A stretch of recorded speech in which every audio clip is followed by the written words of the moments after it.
All right. Welcome to stream day number, I think six is 6 days in a regular work week contiguously that I have been streaming. Today is Wednesday. This is Edge and Linebacker Day.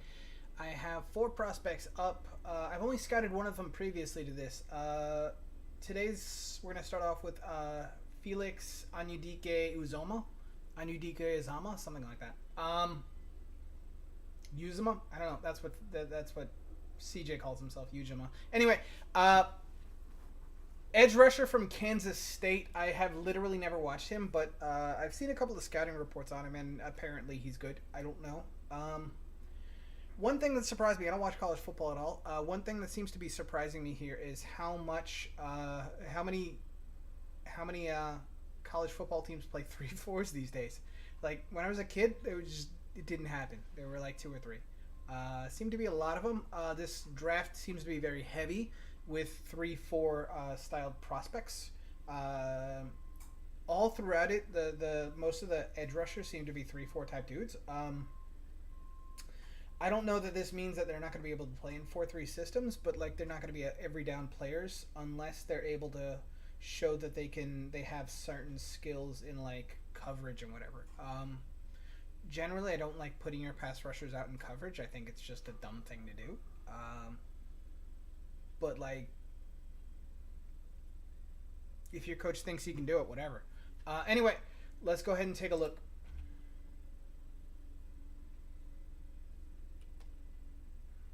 Ooh, this is not what I was expecting. All right, so first off, this is a 3-4 alignment, but he's lined up as a 3-tech 4-eye, something like that. Okay. I was expecting an outside linebacker type prospect from what I saw. He held up pretty well right there. Yeah, this is a 4-eye alignment. A lot of rushers like to do.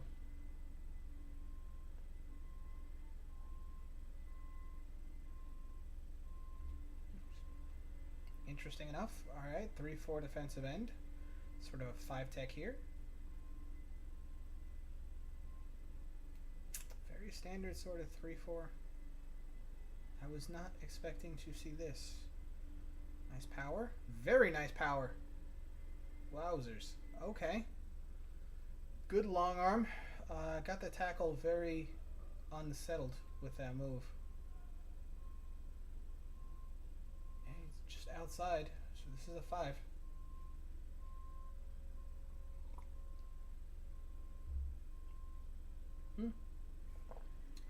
Good push.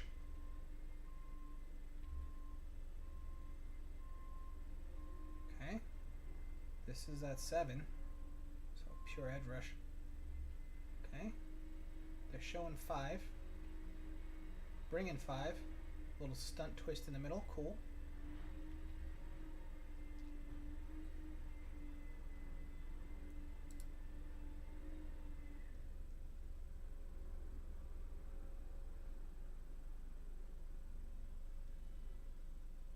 Nothing there. Good enough.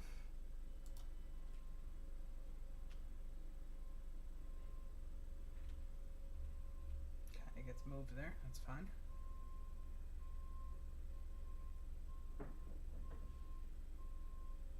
Yeah, so far he's only, I mean, we're only like 4 or 5 plays in. He's playing quarterback blind side. I assume he's going to get moved to the other side. Very long dude. Interesting. He has more power than I was expecting. I was expecting more of an outside linebacker type player. So far, I've been surprised. A little bit 4-eye here. 3-tech 4-eye, something like that. Cool.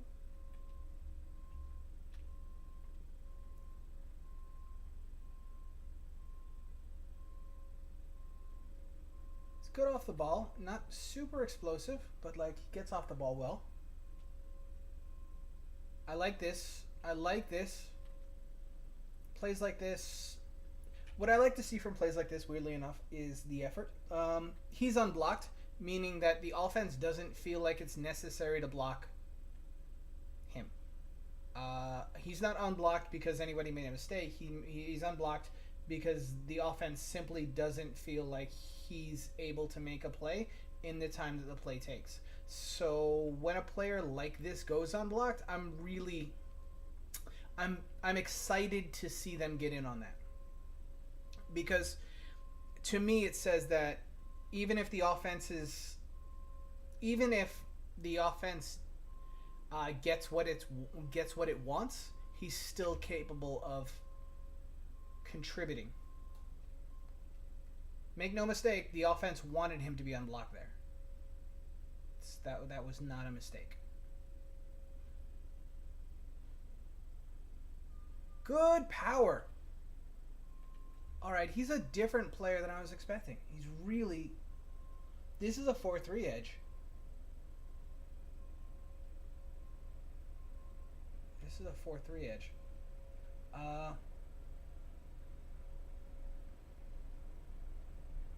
Why is he projected to go in like the second or third round? What's wrong with him?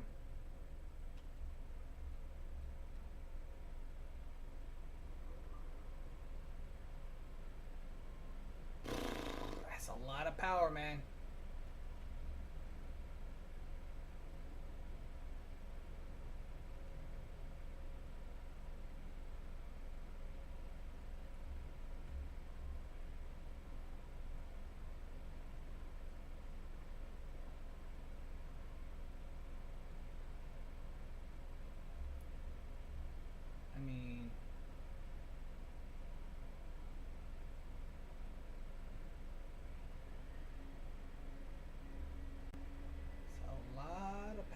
Coming with. That was not the best example of it, but like when he locks his arms out, his bull rush is real.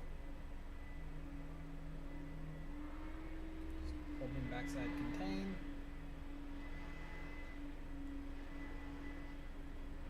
Ooh, Felix. Sort of gladiator technique right here. Takes him on, just keeps going. Love it. Is he projected like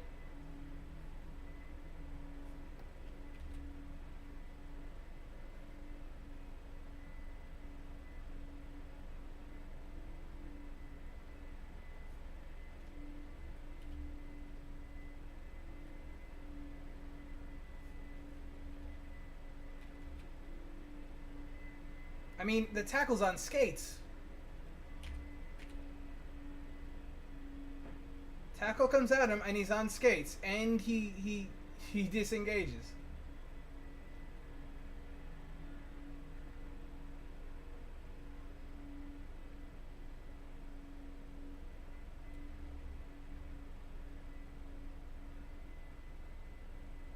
I love it.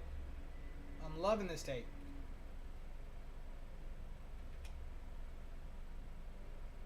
All right, here he is, sort of 4-eye. Right inside shade of the tackle.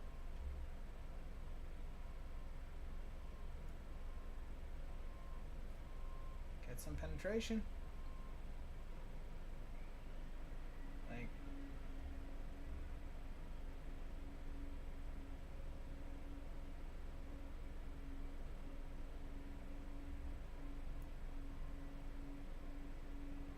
I really want to see what this spin back looks like when he executes it on a pass rush. Like he sells the tackle that he's going on the outside and then spins back in. I want to see if he uses that as a counter move on a pass rush.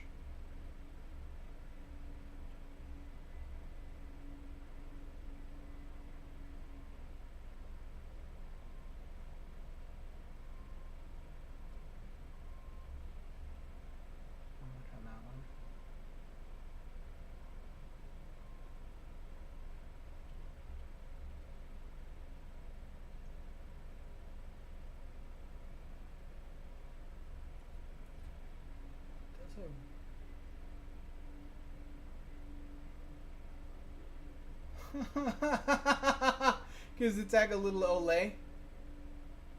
Man.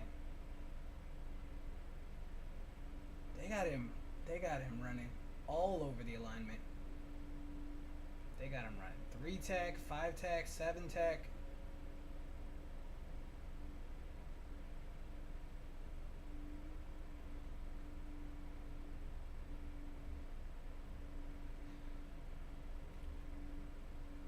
stand up outside. He's just making that tackle suffer there.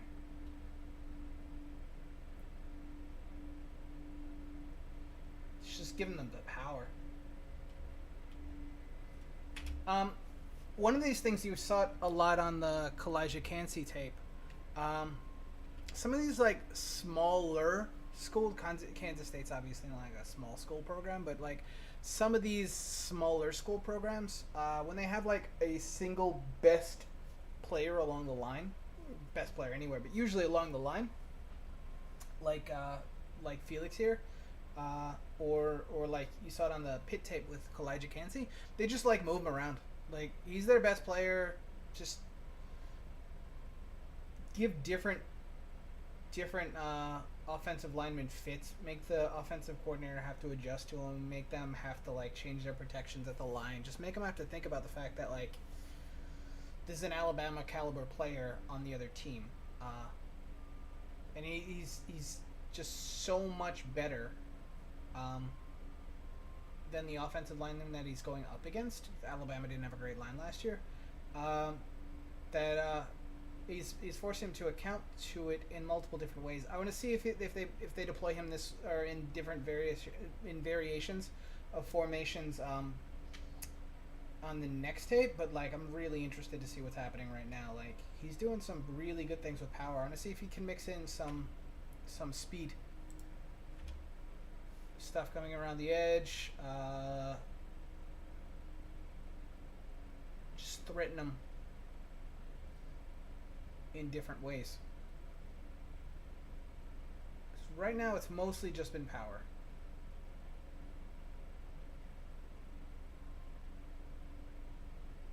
Like right here, this is a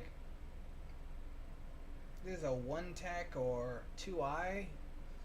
Like I was not expecting to see a dude that was going to play nose tackle.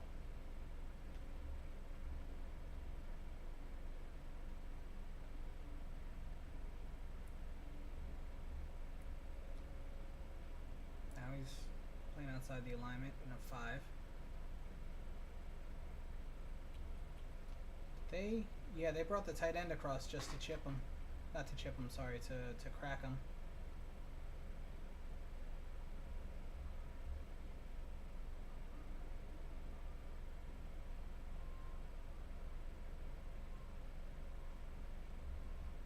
Not getting any penetration here. Yeah. Getting doubled at the line. Then they're just using a tight end to pick up anybody loose.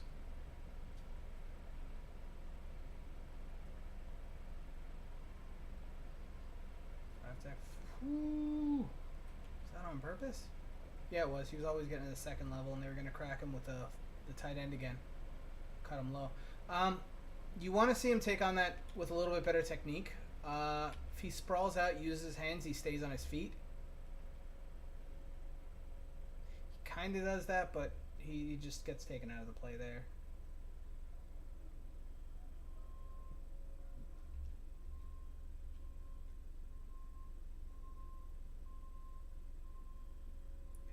I mean, he's holding up with the double team there. Gets his pad levels low enough, holds up the double team, and gives the safety, linebacker, whatever's up there in the hole a chance to make a play.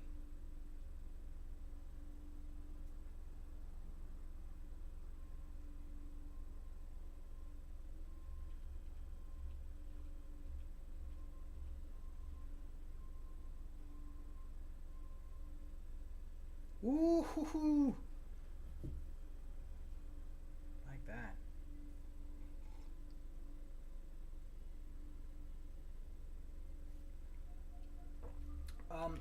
This game's also completely gotten away from K-State, so liable to see him just in like playing against the run the rest of this game. 35-13. This game is well out of hand by this point. It's not really a true test of a pass rusher. And just as I say that, commenter's curse. This is what I was looking to see. What he looks like attacking the edge. And I think he looks pretty good. Picked up the holding call on that one. So his technique is from down here. Does a good job getting past his man. Ripping.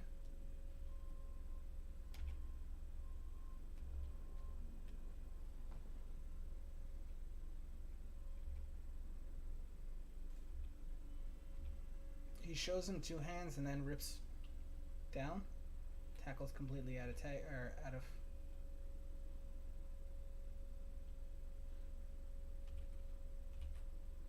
tackles out of ideas and just pulls him down. I'm curious to see if he's able to, like, once he's at that point, to like convert it and bend the edge, get flat and go straight through the quarterback, but like that was pretty good. Speed to power. There we go. That's what's up.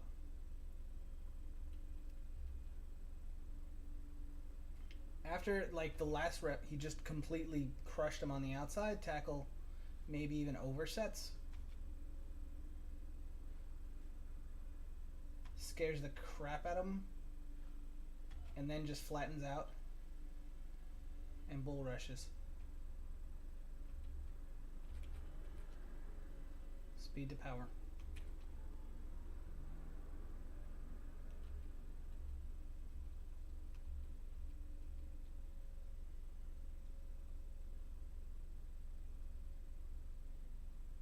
Nice.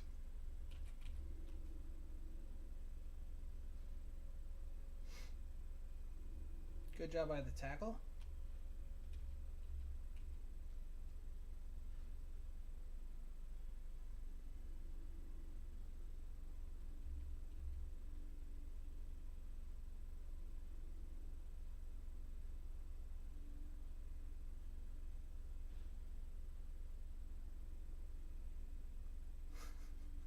He's got a lot of power, man. I am surprised. He's got a lot of power. I was, again, expecting much more of a traditional 3-4 outside linebacker. And I'm getting just tailor-made 4-3 rush end.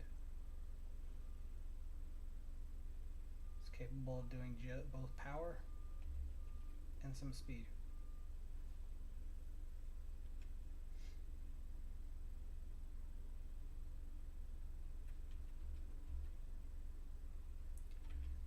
It's blowing me away that they're throwing him into 3-tech. I mean, it shouldn't be because it's K-State, but like against Alabama, you pull all the strings. But like, I was completely wrong when I was reading his scouting reports, and this is why watching tape is like so illustrative. He's holding up against the double team pretty well there. Like they're forced to commit 2 men to him, and he's still occupying the space. Like, it might look like he's losing the rep. Let me explain a little bit what I mean. It might look like he's losing the rep, but you notice he starts off basically in the same spot that he was at, and this running back has no gaps to go to here. Like, this gap's plugged. What's he gonna do? Run into the back of like his guard and his tackle? Right here, this gap's being plugged up. 21 comes too close to the line when he should really be out here.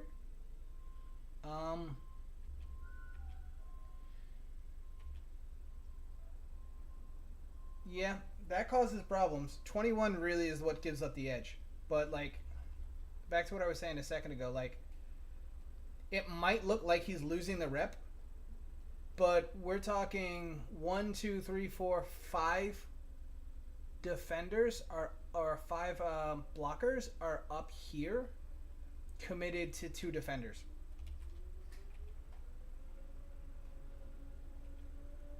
Yeah, 1, 2, 3, 4, 5 blockers are here committed to 2 defenders.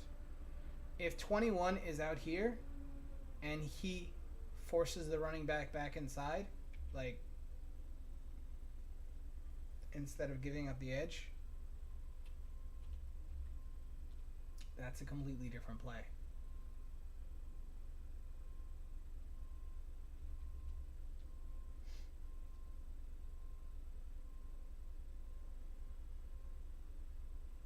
I'm struggling to see why Felix is a worse prospect. Anudike Uzomah is a worse prospect than Jermaine Johnson last year. Like, that's the thing that's going through my head right now. Jermaine Johnson went in the 20s last year in a better draft class. I'm struggling to see why he's a worse prospect. What's more, why is he a worse prospect, at least on tape right now, than like Murphy from Clemson, who I've watched tape on in the past and just watched him do almost nothing.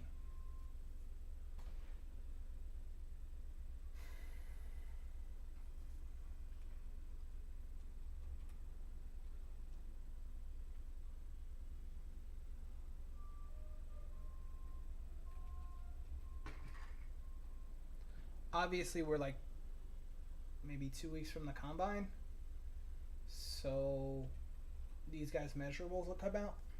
It should teach us a bit, though. Edge rushers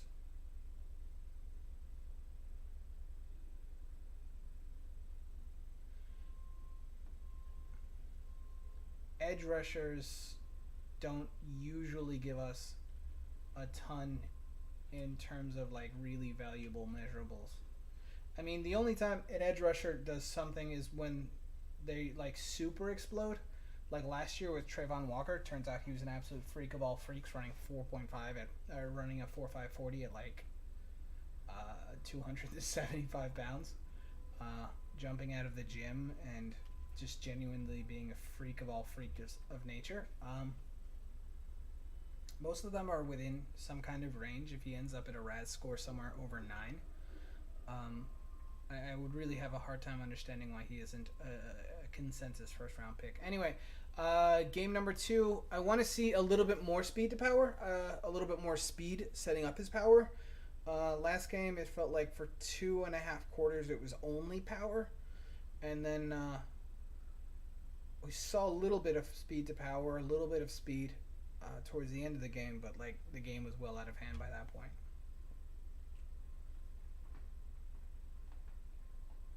Oof. I hate to see somebody fall on his kneecap like that. Like, that hurts. Hyperextend your knee a little bit, not fun. Yeah, like his ability just to disengage on that. Like, it might not seem like much,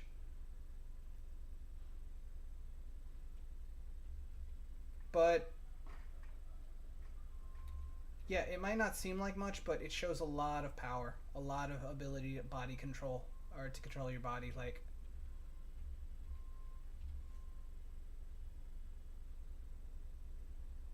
I love this. Like, Steve Avila is probably a day 2 prospect. He's not on it. Yeah. He just cuts right through it. Like, it's usually called getting skinny. His ability to do this is really impressive. Good choice of techniques, good execution. They try to pull the center, so the other guard comes over.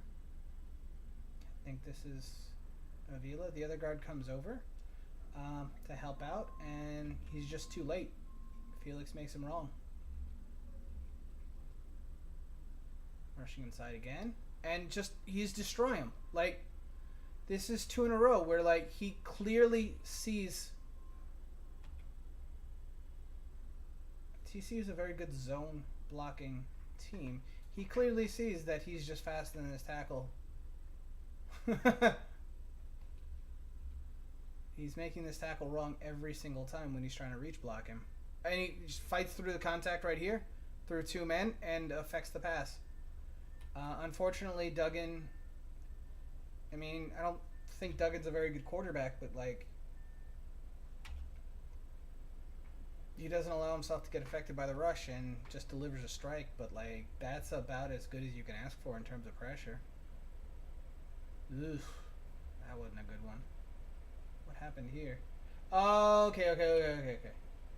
There's a Avila over here that just comes over and helps him out. He wasn't expecting that. It's a double. Okay. Oof.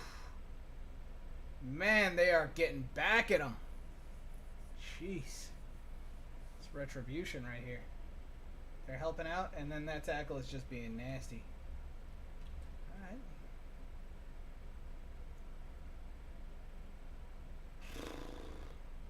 One-on-one, he's struggling though. One-on-one, he can't seem to handle Uzomah.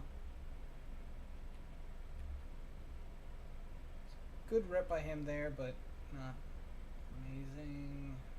Cutting in, not bad. Jeez. Effort plays like this are my favorite. Talked about this in the Alabama tape. While he's not unblocked here, they're expecting that the guard, or the center rather, is going to be able to reach him. He just can't. Like, the center's just supposed to reach him, give the running back enough time, because you've got the pulling, in this case, pulling guard and pulling tackle. And he just blows the damn play up. It's effort. It's athleticism. I would say more effort even than athleticism. There's a lot of athletic dudes.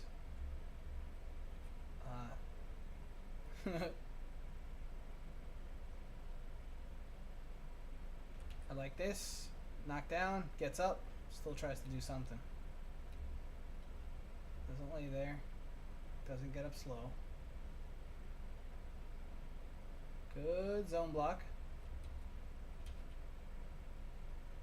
Again, pulling the guard and the tackle. Center can get to him this time, but he doesn't hold him back very long. Oh, he's on the outside. That's the issue. Okay. So they pull the guard and the tackle. The ball just gets out faster.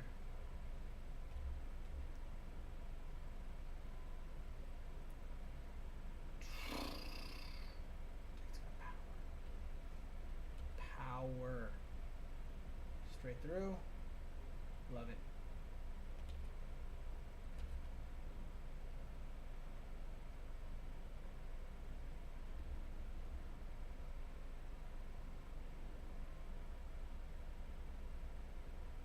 Good job by the tackle there. Just getting over to his man. Felix is kind of slow out of his stance. Yeah, he's kind of slow, and by the time he's down here, the tackle's already in good position. And then the linebacker just gets blocked out of the play.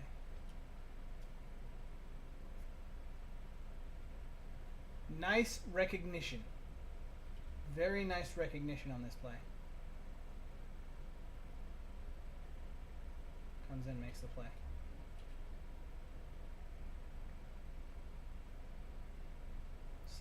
Side scissors.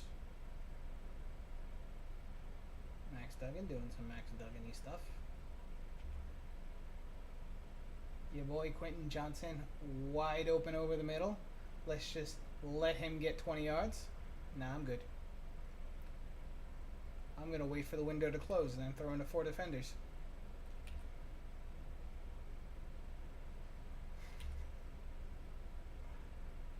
People got to stop trying to make this dude happen. Fetch ain't happening this time.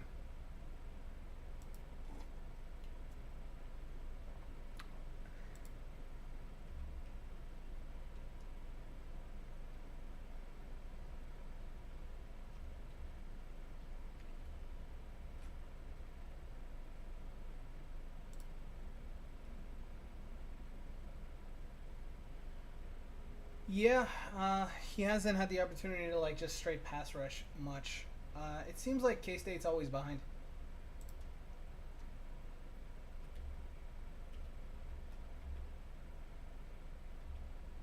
KCU's up this time, or KSU's up this time. I'm a huge fan. I've become a gigantic Felix, Anudike, Uzomah Truther. This dude should be in the first round. Good power. Just holds up well. Good effort. I don't think that he's any worse than Jermaine Johnson from last year. It's basically the comp that I would give him. I mean, I haven't been scouting forever, but I mean, I've been scouting for the last 2+ years or so pretty consistently. And depending on his measurables, like, if he doesn't come out too light, I mean, even if he does, whatever. But, like, he just looks like a very classic 4-3 defensive end that would fit 85% of the teams in the NFL right now. And even if he's not, like, jeez, this is the kind of effort that I'm talking about.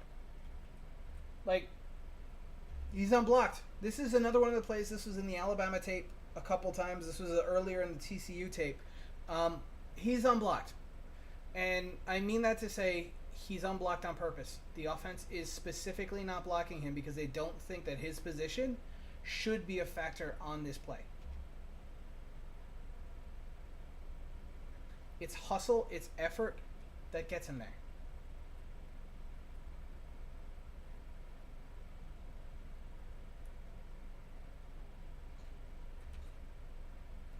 Again, power comes in straight at the guard, moves him right back. Duggan's got no room. Duggan takes off because he's an angry ginger. Good for him. His Irish ancestor is going to be proud.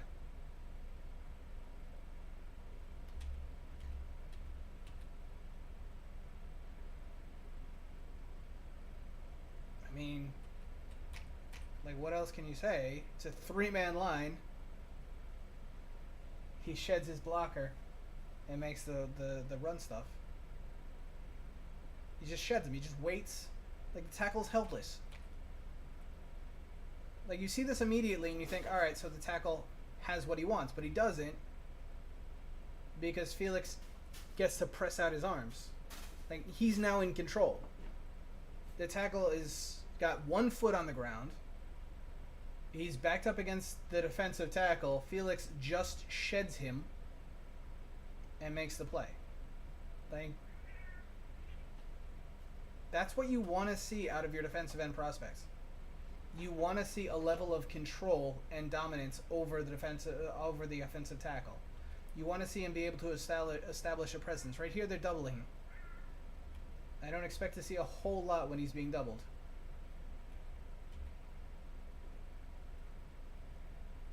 Hand fighting, yeah, doubled. Doubled again. Like, it's a 3-man line.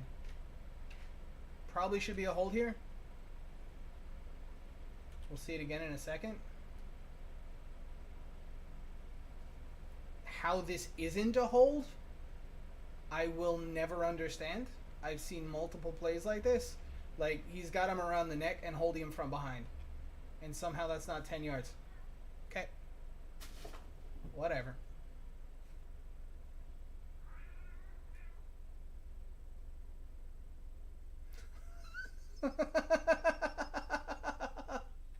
Again, ref is looking right at it. Offensive guard has him by the neck. Just playing ring around the rosy.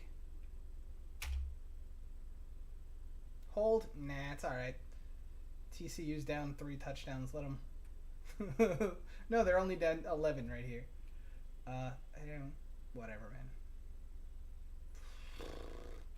Blows up the play pretty comfortably.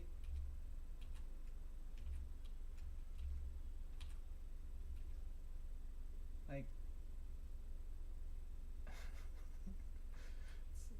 this is also a hold. Like, grabbing a guy from behind and falling on top of him is another hold. At this point, like, the refs are just not calling it.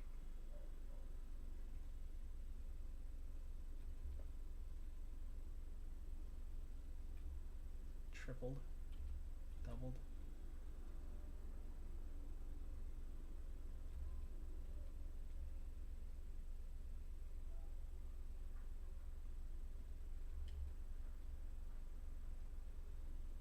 I love it. Just hold his man. Hold his ground there. The other side.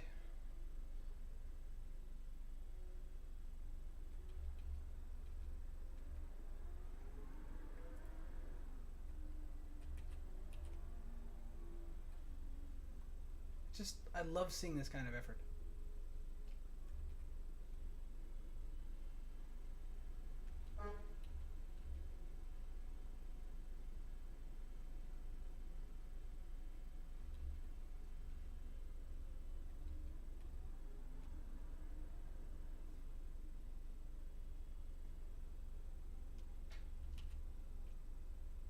This is the one thing that happened a lot on the Alabama tape, was this tight end coming back to crack at the end of the line. Good block by Avila. Right over here, just opens up this lane. Great job by Avila. They get paid too.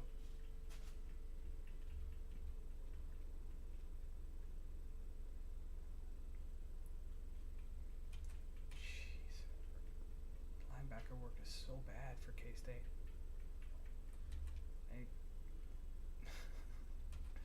Ball goes right past him. I get there's a blocker there, but like, gotta squeeze that tighter.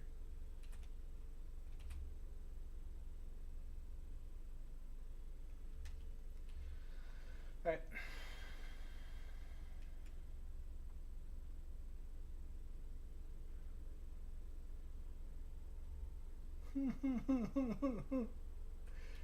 Quentin Johnson just being big. Body catching like he do. Broken coverage. Okay. I love it. Absolutely. Whoa. Okay. So what was this? How did this happen? Oh, he just made the tackle miss.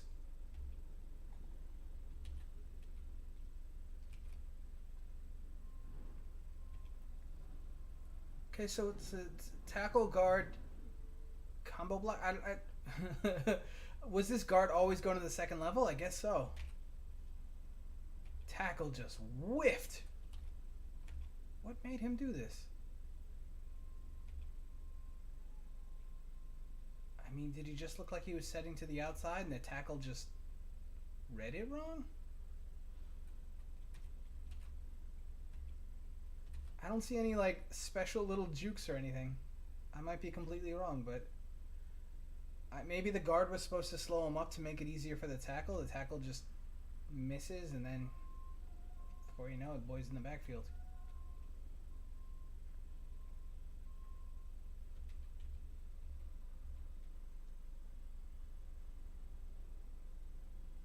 Doubled. Still in on the play. I want to see the spin move used on a pass rush. 2 games I've watched of him. He hasn't gotten to use that spin move on a pass rush yet. It's always just been shedding and run defense. I love it. I love it. He knows he's not going to be able to make the play, so he just makes himself huge and just gets into where the gap is supposed to be. Linebacker follows in behind him. Makes the play.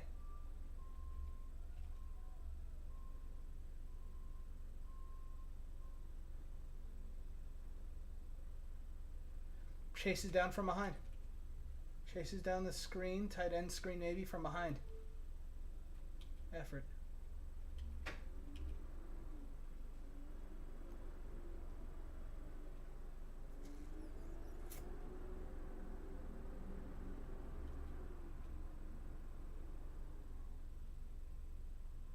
Sheds his man when he needs to.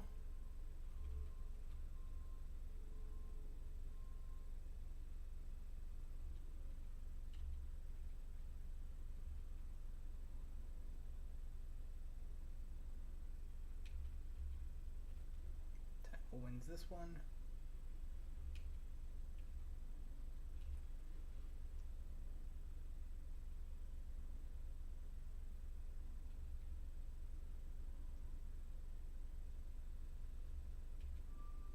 Double at the point. Great job getting in on that one.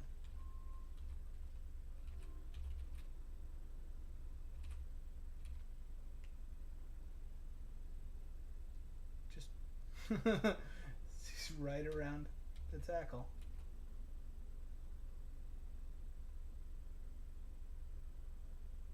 The other thing is this, like, Kansas State's not exactly given an opportunity to, like, just have a free run at the quarterback or go to the tackle's outside shoulder at all. He's not really getting any opportunities to do speed. It's all just power. There's nothing wrong with that. I've seen he has speed. I don't know that he's like Montez Sweat where he's going to run like a 4.4 or something. But he's got power. Gobs of it. Tons of effort. Again, I would have to comp him to somebody like Jermaine Johnson from last year. Just feels like he's a fairly solid, complete edge.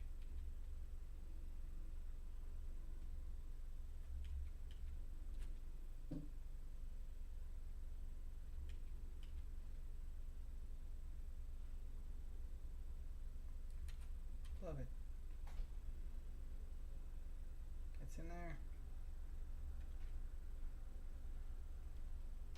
Just opens up space for the linebacker.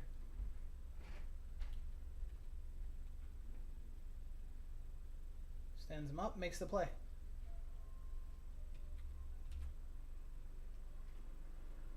Stands him up, makes the play.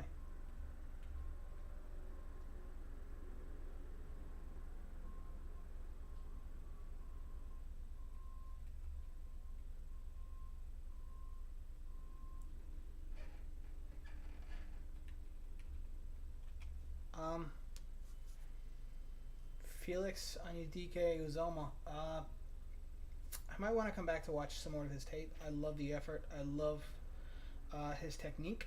He does a really good job using his hands. He's very powerful at the point of attack. He has a speed to power rush, though K-State used a 3-man line almost the entire time. So he was like glued to 5-tech and then occasionally 3-tech. I only saw him rush outside the shoulder of the tackle a couple of times. He was 7-tech, like outside the shoulder of the tackle. Only saw that a couple of times, maybe 2 or 3 times in the Alabama game, 0 times in the TCU game. Curious to see what his measurables are. He looks big enough, maybe like 6'4". Typical edge rusher, 6'4" to 6'7", somewhere around 265, 275. If he comes in somewhere in there, if he's not light like 255, I could 100% see him going to any 4-3 defense that needs an edge rusher. I'm stunned that he's not a consensus first round pick. To me, he's a better prospect than Murphy. To me, he's maybe behind Tyree Wilson in terms of a 4-3, definite 4-3 edge, but like I'm not seeing anybody definitely ahead of him besides Tyree for sure. And I'd have to watch more Tyree to even say for sure that he's behind him. From what I've seen of Tyree, Tyree has inhuman power, whereas Uzomah just looks like a very strong human. But yeah, like I don't. Again, I continue to be really surprised at where some of these guys are projected. This draft is kind of mystifying me because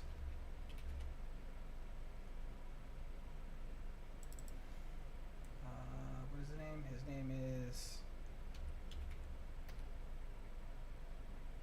This draft is honestly kind of mystifying me. I was right about 6'4". 255. We'll see what he comes in when he's actually weighed. Can I get to him? I'm just waiting for the internet now.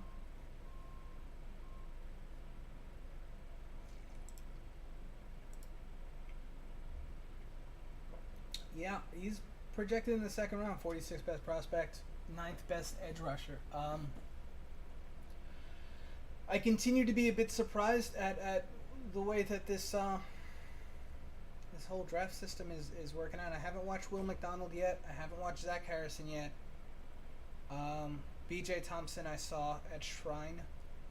Miles Murphy I've seen a little bit, though not on stream. B.J. is not an edge rusher. He's not a defensive end. B.J. is an outside linebacker in a 3-4 system. Maybe a 4-3 linebacker in a new hybrid system where he gets to rush the passer a little bit, but he's not a defensive end. He's only 21 years old this month. Yeah, I continue to be mystified at where they have prospects ranked. It doesn't make a whole lot of sense to me.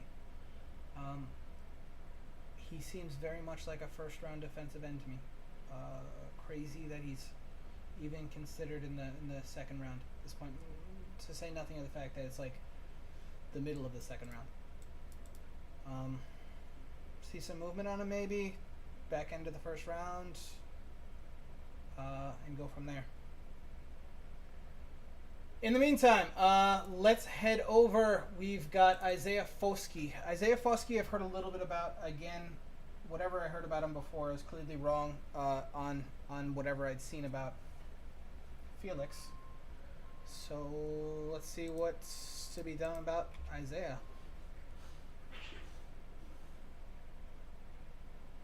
Not bad. Hold on one second, my cats are fighting. Hey!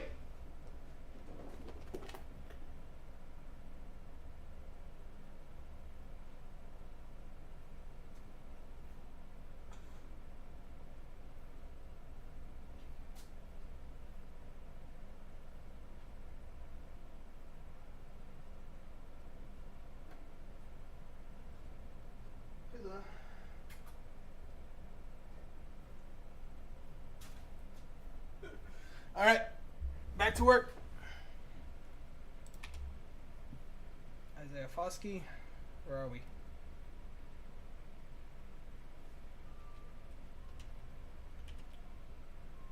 All right, so that's 2 times in a row, stand-up rusher, 3-4.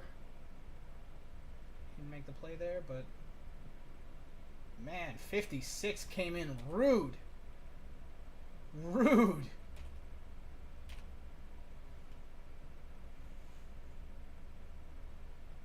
Love it. Okay. Foskey again.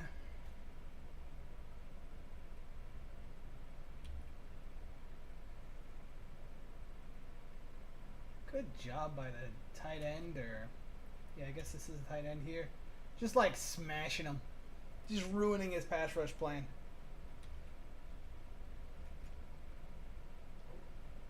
One-on-one, Paris Johnson.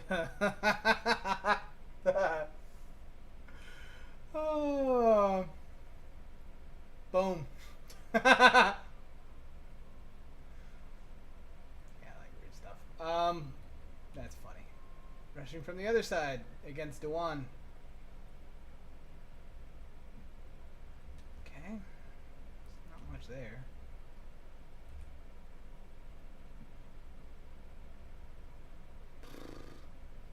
He's light.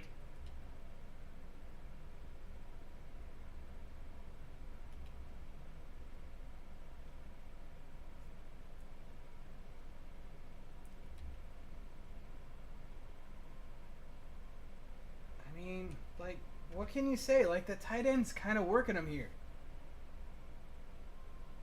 Like, the tight end just kind of works him.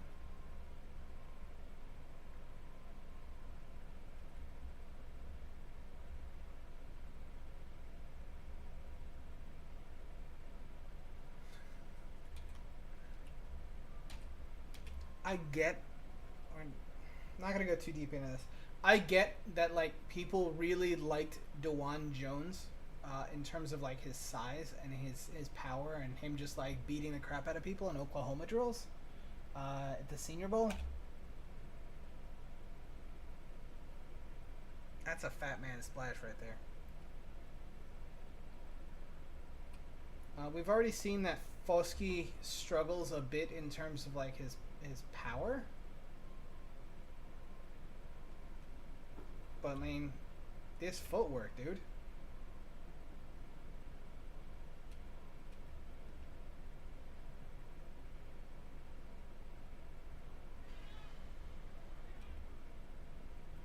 Dewan's just... He's a big dude. But, like...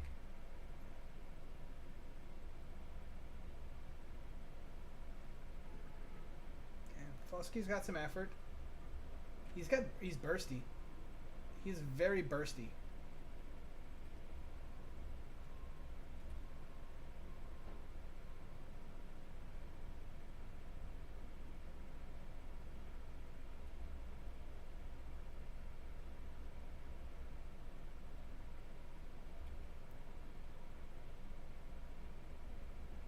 I mean, he's very bursty.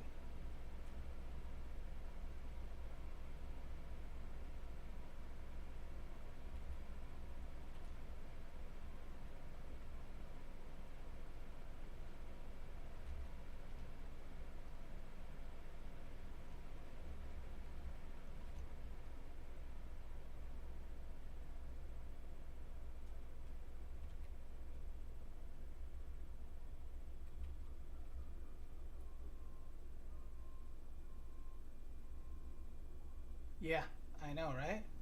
Like that tight end blocks well. I got no idea who that is, but like that tight end's doing some work. I don't know. I'm not seeing a ton from Foskey. I'm seeing that like he seems like an effective and explosive athlete. His technique is fine. Like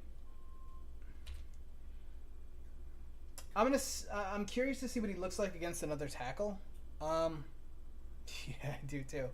Um, I am very curious to see another tackle because one of the issues I have with Paris Johnson is I don't think he's got enough of an anchor. I think he's super athletic, but like he seems like a tackle to tight end convert. Like he doesn't. he seems. He just doesn't. This long arm just shoves him backwards over and over again. And I've seen it on his tape a few times now. He struggles against power moves. He doesn't seem like an extremely strong run blocker when he does. His pass blocking, he gets beat on technique a lot.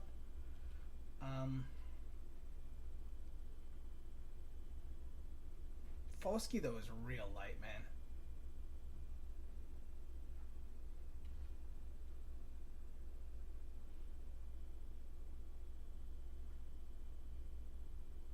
He's only getting there right now because Stroud broke the pocket. Stroud broke the pocket because the defensive tackle got in there. Foskey again, hand fighting, but like there's nothing there. He's got good power in terms of like when he sets it up with speed moves, and he's got great effort.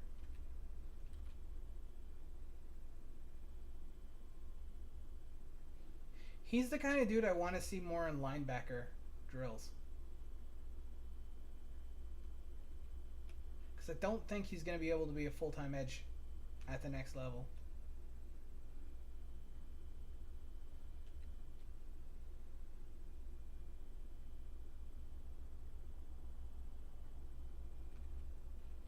When I compare him to like what I've seen from Drew Sanders is a better edge rusher than him, and Drew Sanders is already considered to be a middle linebacker at the next level, even an outside linebacker back at the next level. Like he doesn't have the same power and pop as the Drew Sanders. There's always going to be a home in the NFL for dudes that have his burstiness, though.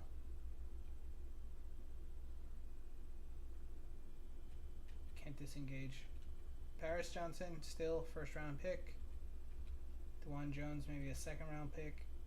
But I'm just not seeing much on this tape.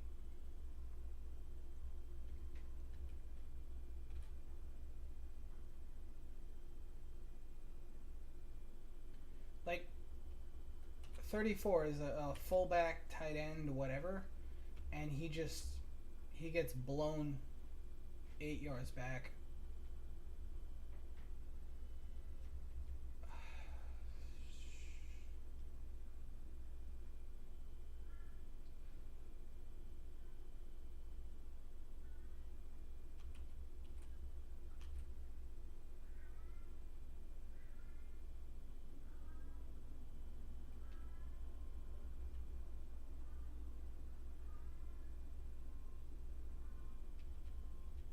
Nothing.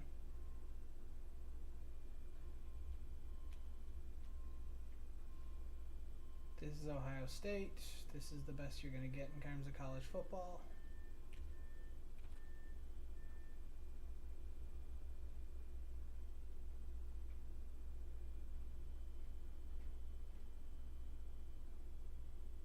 He's unblocked here.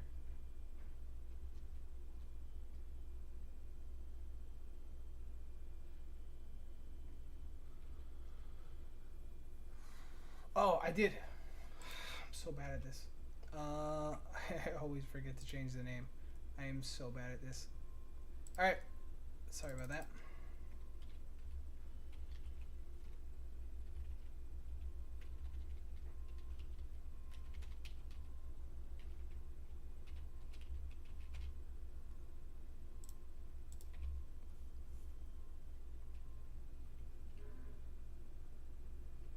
Yeah, like, there's just...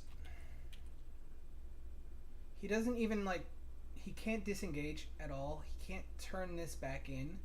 He's not big enough to do that. He's not strong enough to make the tackle, like, suffer a little bit. And I guess it's DeJuan... I get it's DeJuan Jones, and I guess it's the second-round pick, but, like... You want to see a player that you're drafting in a premium draft position, first 3 rounds or so, at least put up a fight.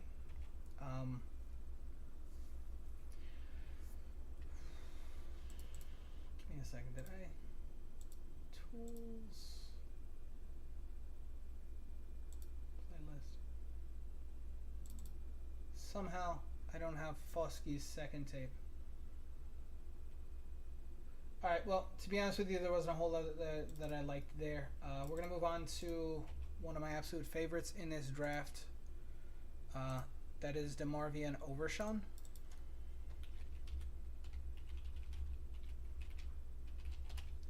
DeMarvion Overshown is a linebacker for Texas. I saw him... I don't know if it was at Shriner or at Senior Bowls.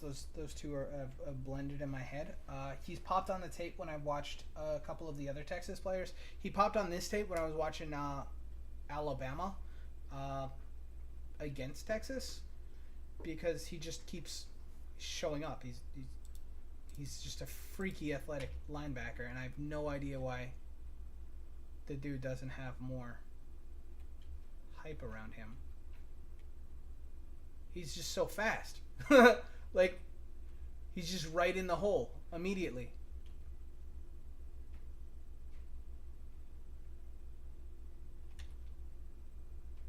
If the tackle doesn't get blown out, like, that's closed. Boom! Look at that hit. Comes from the other side of the field. Reads the play well. Makes sure not to get... Just gets a good angle on and hits him. Boom. Next play.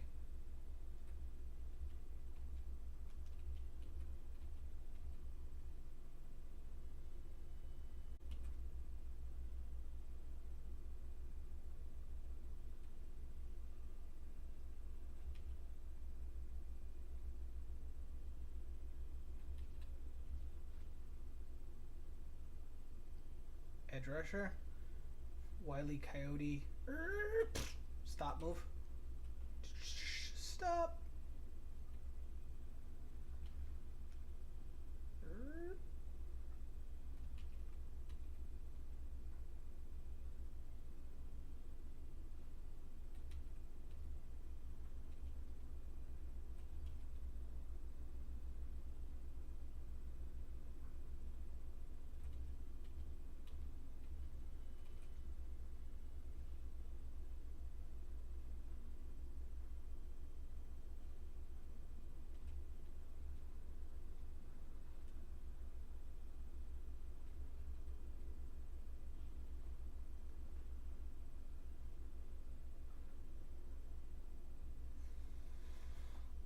mean, he gets on his wheels and he makes up ground on Gibbs.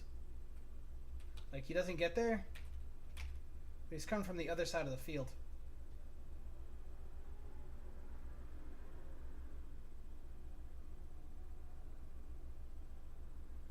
Only gives up at the end. Only gives up at the end.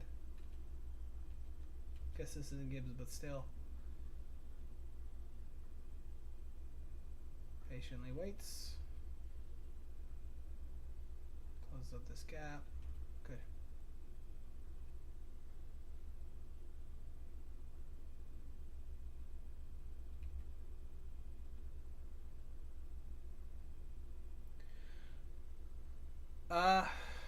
Unfortunately, I have moved on from Foskey. For whatever reason, the tape that I had on him didn't download properly, so maybe I'll come back to him a little bit later on, but he was not looking amazing. He's just too light.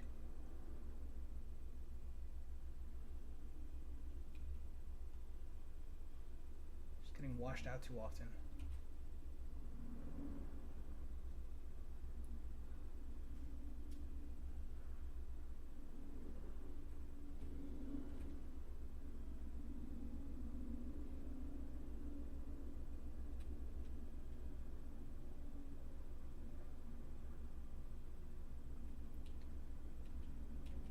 Overshown has not been tested in coverage very much. There hasn't been a ton on this tape.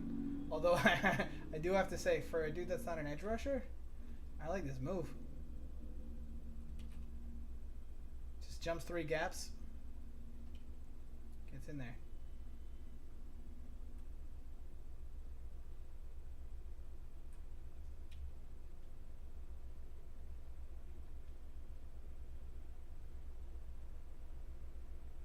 Recognize the play. You want to see him get in and make that play, but at the same time, he controls the guy that's trying to block him. He controls the receiver that's trying to block him. And he prevents the wide receiver out there from actually being able to do anything. Yeah, he did.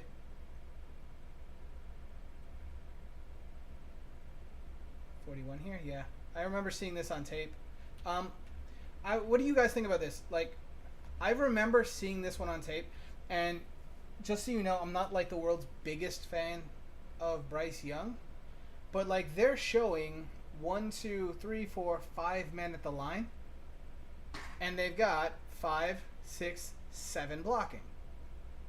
Is this Gibbs not paying attention, or is this Young not calling out 41?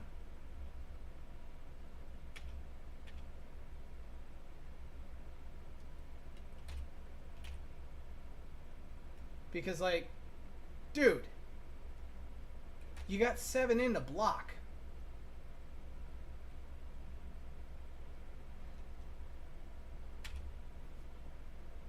Yeah, that's what I thought too. I thought it was Gibbs as well. But, like, if you're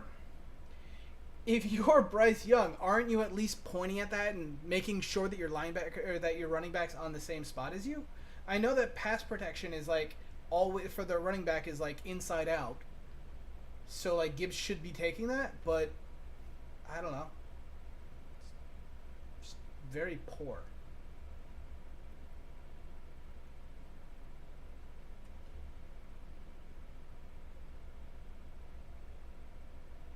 Good job shedding. Good job forcing him back outside.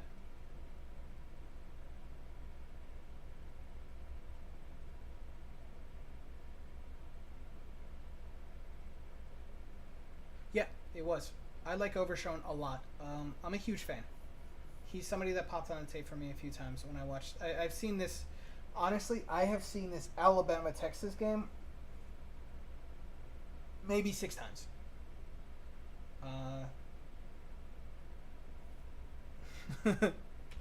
He's very fast. He's very athletic. Surprised he isn't getting more buzz. But, I mean, nobody watches tape, so that's why, I guess.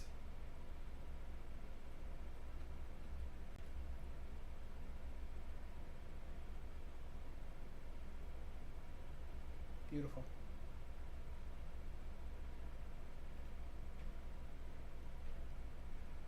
This guy that made the play, Uzomah, this is the dude I was watching yesterday. Just to take a second, I don't want to get too far away from Overshown, but like,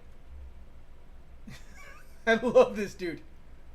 I huge fan. That dude absolutely wrecked it at Shrine Bowl. Like in practices, he was a nightmare.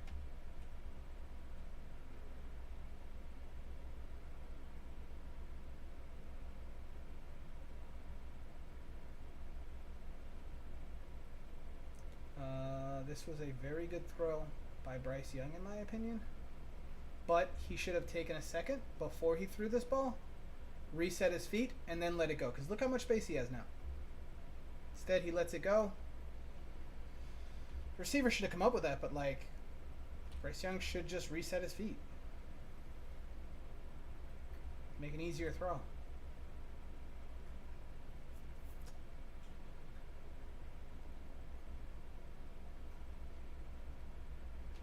Again, here's my boy, just blowing up the play.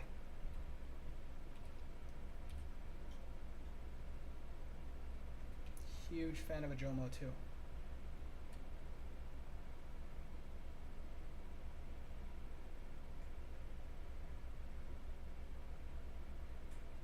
Is this Overshown coming on a blitz? No, it's the other linebacker.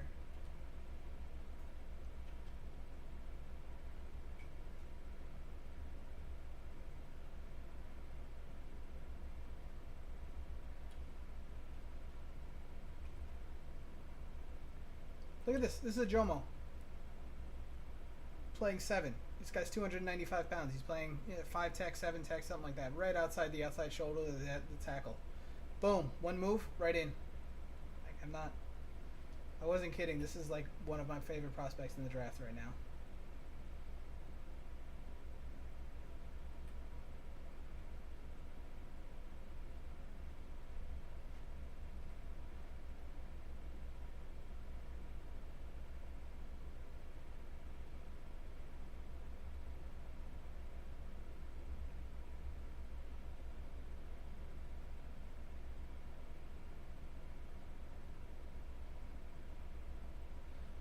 This is another one of those absolutely ridiculous plays by Bryce Young. Like, I have no idea.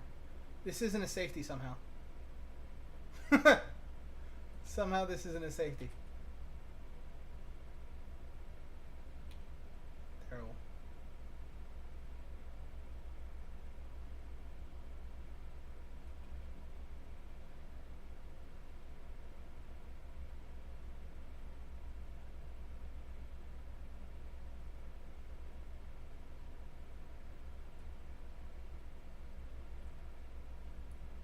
Blitz.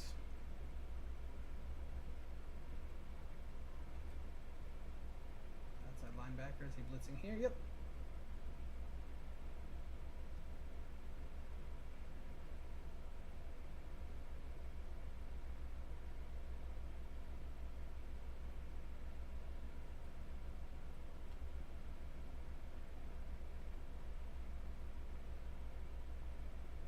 Man, he is fast. What I like about Uzomah is this. I guess he is coming on a pass rush move here, but one of the things, and you see this a lot on Drew Sanders tape as well, like a lot of players, when they're exploding out of their stance, they recoil slightly backwards before they accelerate forwards. It's just like a way of transferring weight and just getting forward. And Breece Hall was like this last year.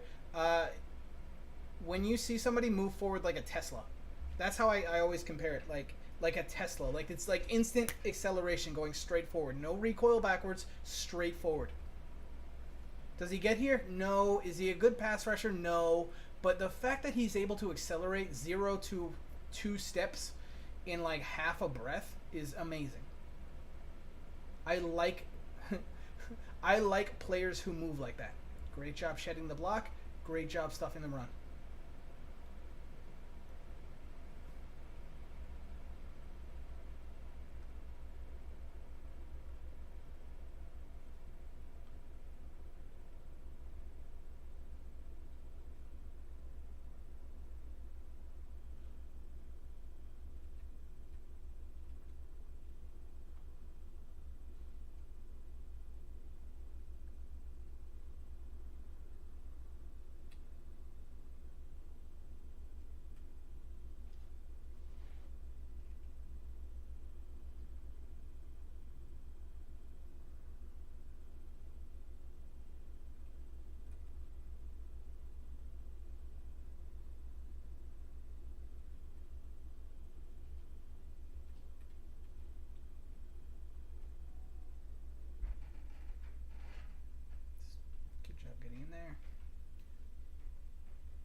got there on that one? Is that my boy Uzomah? I think it is.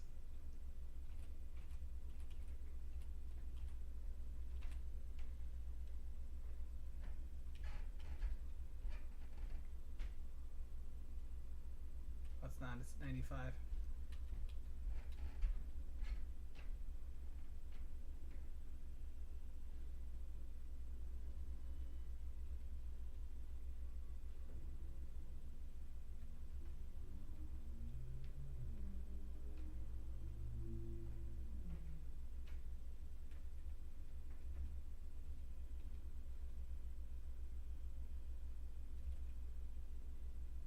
Out here at nickel. That's interesting.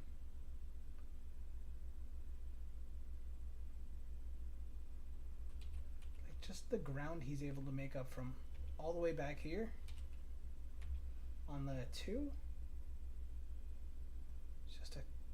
Just a half a breath and he's 8 yards away. Just screaming in there. It's fast.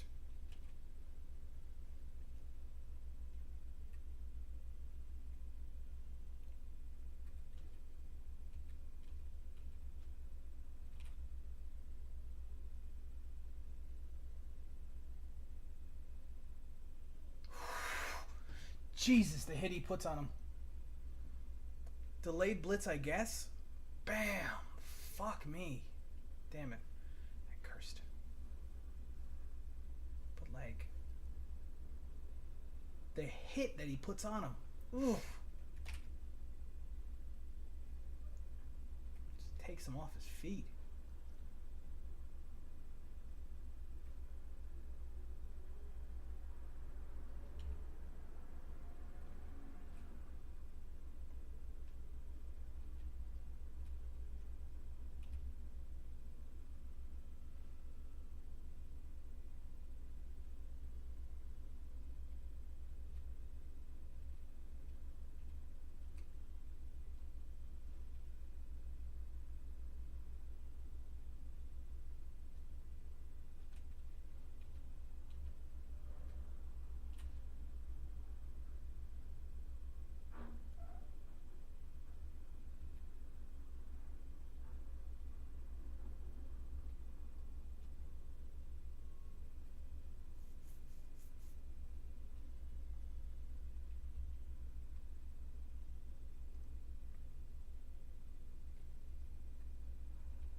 Excellent job stuffing the hole.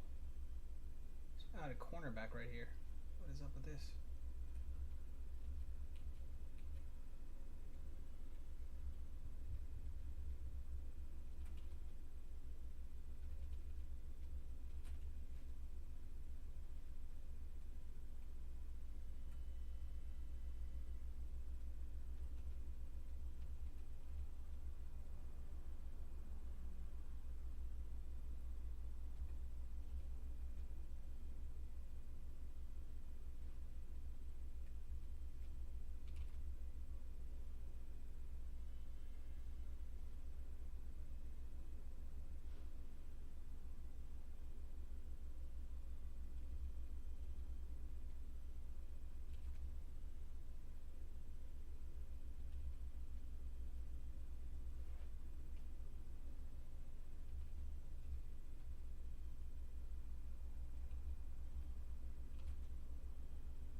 One game in, at least, the very least, and he didn't do a ton that game, DeMarvion Overshown, but like, the traits are there. The acceleration, the burst, the explosive hits, reading the play fairly well. He's not necessarily the first one to every single play, but I really very much enjoy watching this dude just move around the field.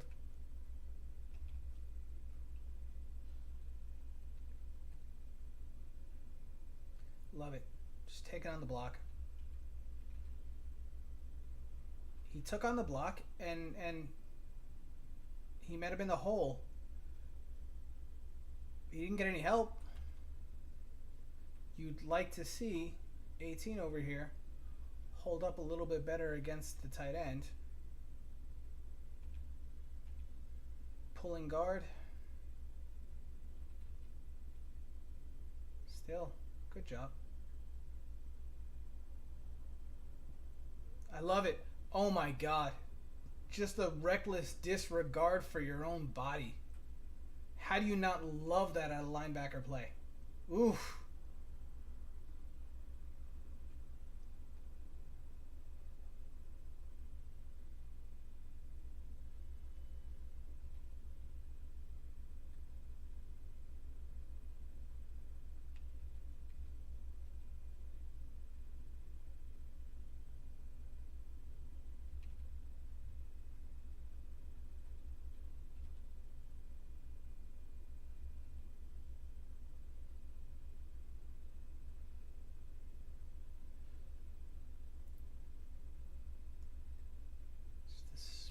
Coming from one side of the field to the other.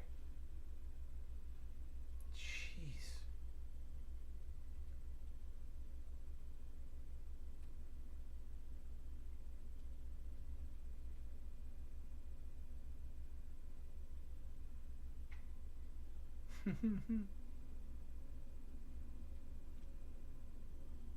Sees the running back try to block him and he just goes straight through him.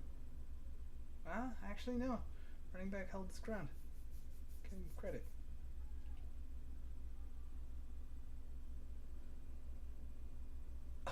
All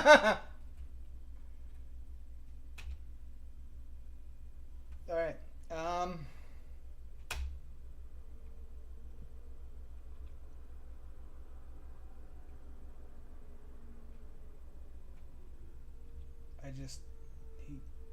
He doesn't let himself get blocked. He comes back and just absolutely hammers him. Yes, it's a first down. Yes, it's a bad play by the defense. He finished it, though. Great job. Oh, my God. Excellent job. All he needed was a little bit of help to the outside. He kept stretching that out to the outside as well as you possibly can. Kept stretching out as well as you possibly can. Jeez. I gotta watch the block from 17 out here. I mean, come on. If you're the cornerback, you gotta do more. He's still backpedaling when this is this is obviously a run play. He's still backpedaling. Finally, he comes forward. You are a large cornerback. Go straight through this absolutely miniature wide receiver. By the way, this wide receiver is Mims.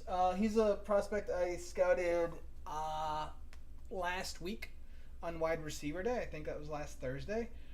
Huge fan of him. I saw this play then. I obviously didn't watch it looking specifically for Overshown, but he did pop up a little bit. Mims is gonna block. Mims is a nasty little blocker, which is something I adore.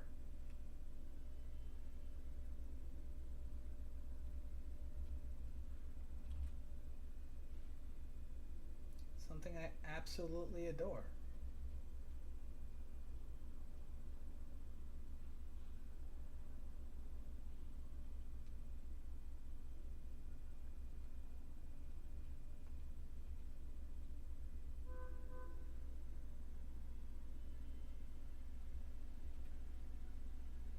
Overshown recognizes the play, tries to get in there. I adore Uzomah. Love him. Yesterday's tape, all about Uzomah. I didn't record any audio for it because I didn't realize my microphone was still off, but like, big fan of Uzomah.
out that play again.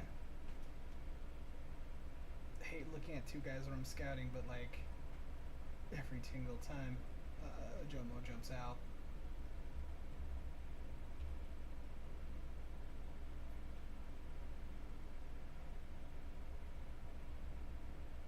Violent tackle. Nice.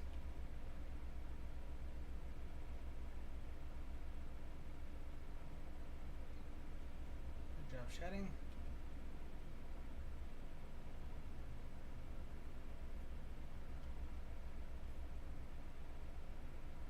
Beautiful.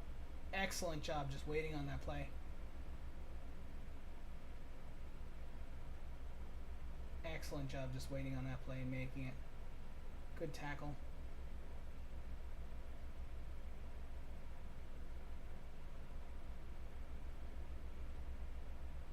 What even happened on that one?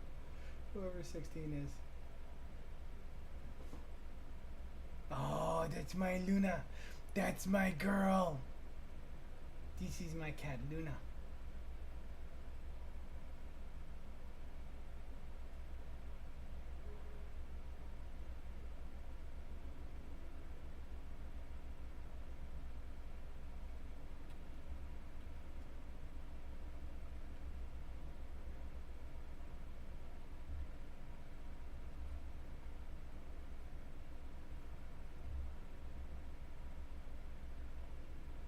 Good job just holding up.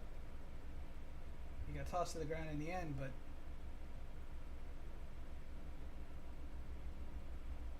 so he was already done.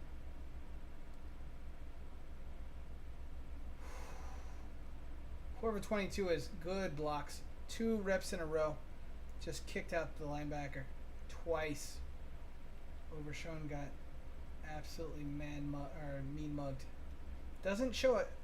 The one thing I'm noticing on his tape, at least in like the second or third viewing of him, is that he doesn't have great technique when taking on blockers. All the time, he doesn't respond well to power. He's been ragdolled a bunch.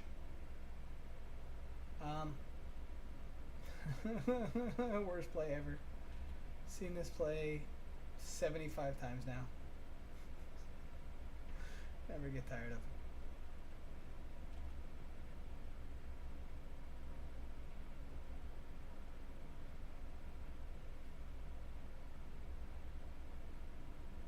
What even is this?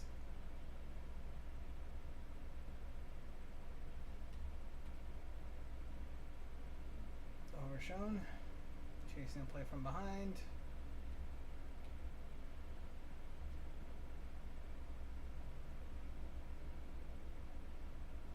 Love it.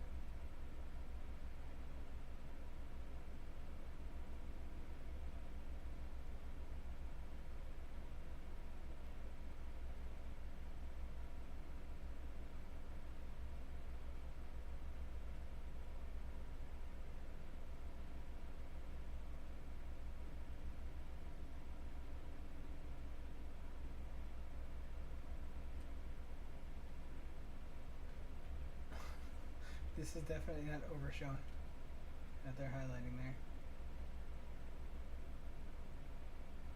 That's number 3, whoever that is.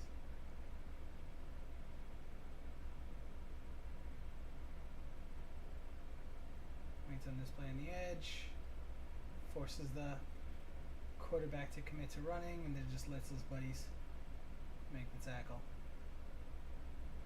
Nice.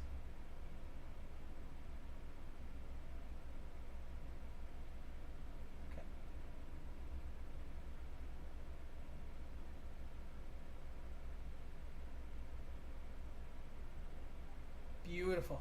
Oh, just waits for the play, and then goes in and makes the stop. He was the second man in. He kind of missed by going over the top, but you can see just like the reckless abandon with which he comes in. Just force. Nice. Holds the edge, forces the running back inside. We know he's got help. Fine with it.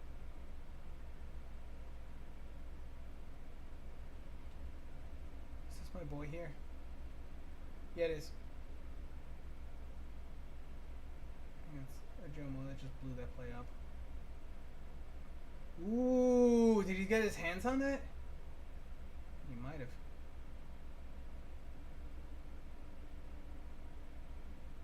Yep. Pass defensed. Love it.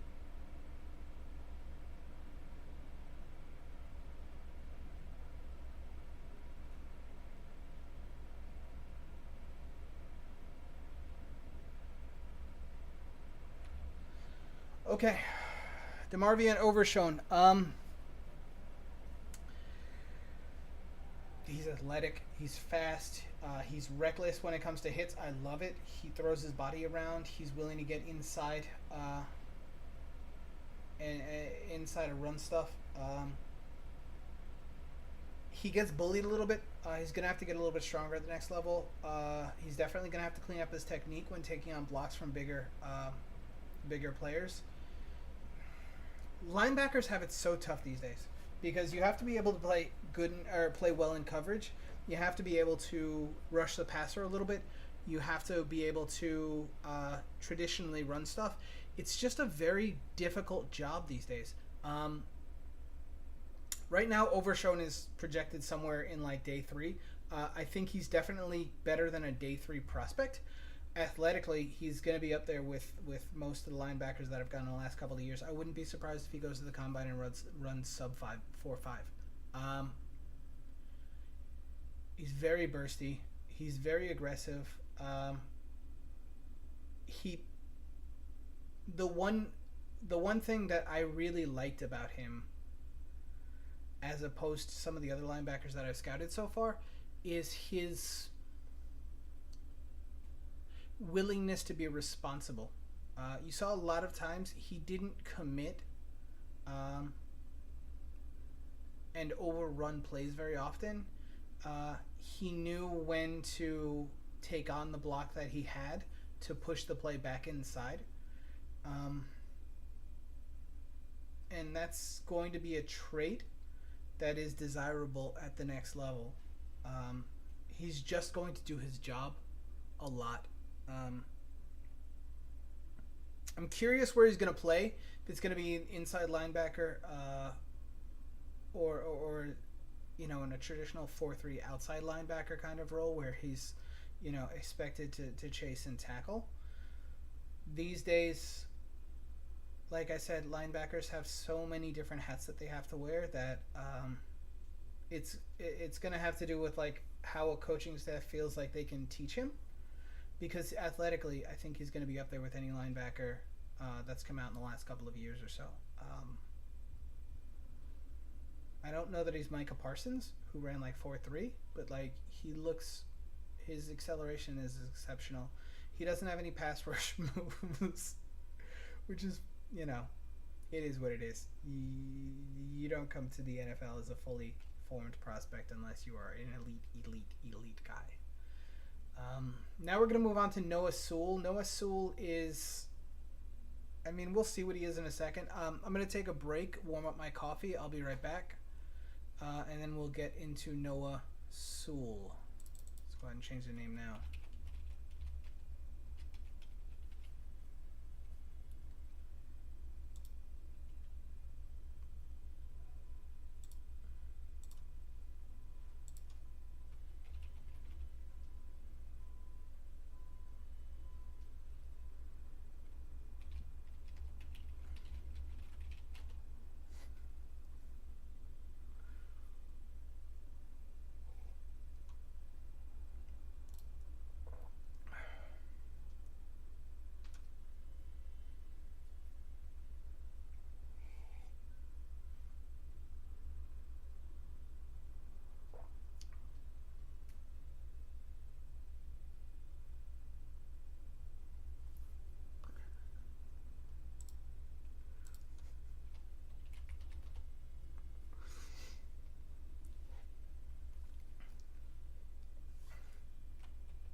All right. We are back. All right, so we've got Noah Sewell here.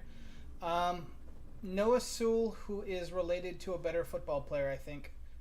He's pretty good. He's, I don't know. I think he projects as like a 2-down linebacker at the next level, but you know, I could be completely wrong. Let's go ahead and take a look. By the way, my cat Luna.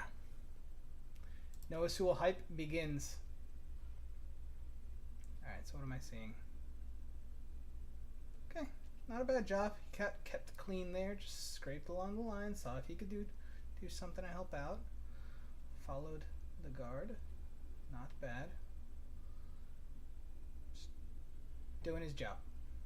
Just doing his job.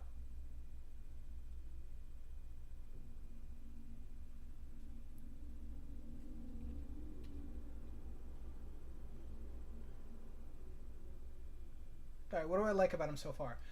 He does a really nice job of keeping himself clean here.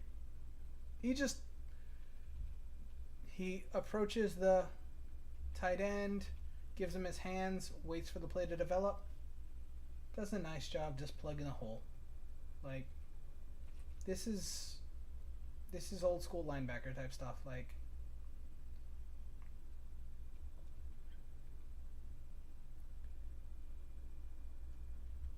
constantly leaning forward. He's a strong dude. That is something that I don't see talked about a ton. Physically, he is a very, very strong dude. And it does present itself on tape.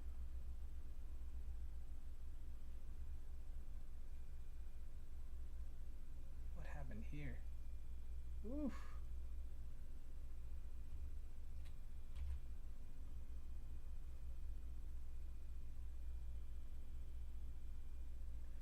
One thing I think is going to limit him. I don't know how athletic he is. I know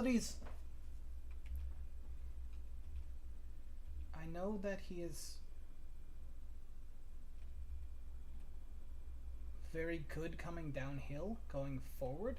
I'd like to see on his tape how well he moves backwards. Again, let's talk about strength here for a second. This is a guard. This guard probably outweighs him by 70 pounds. Sewell puts his shoulder into him and just backs him up. He's a strong linebacker.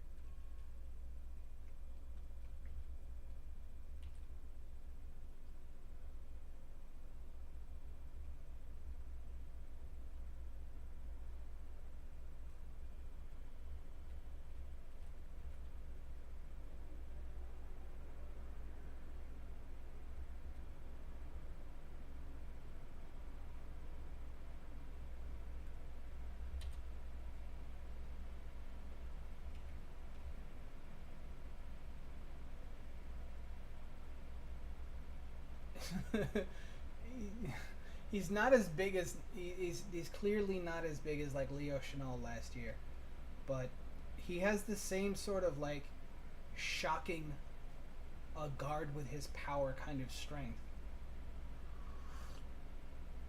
I was joking around in the chat earlier that he's Steele's favorite tree trump or a tree stump dragging down linebackers, but like that's basically what he is. He's a tree stump that drags down drags down running backs. Here he is, just getting taken on by the guard and not moving. Like, he's not moving. This guard has one job, and it's go ahead and hit the 230-pound guy in front of you, knock him out of the way, and the running back will make the safety miss. He's just not letting him. Just anchors down. Rugby scrum. Looks great.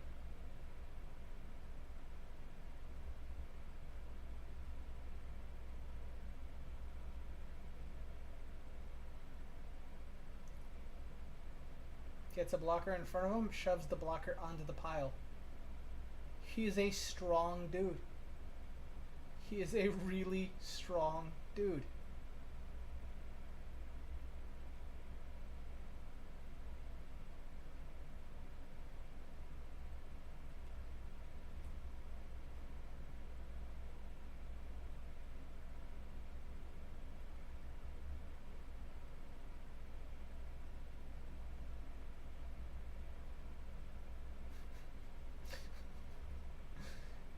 Here he is with his stumpy little arms. Bull rushing a tackle.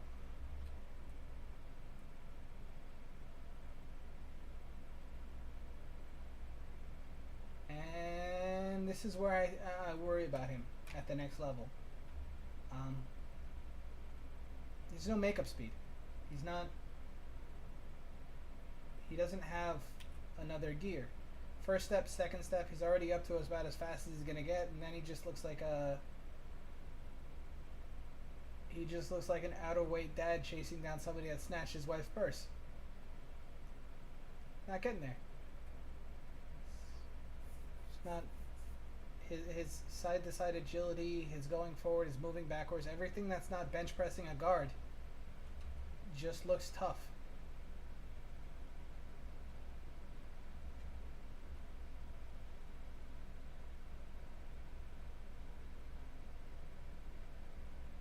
Great job taking on the blocker so his man can make the play. He's doing his job. He's doing the nasty stuff.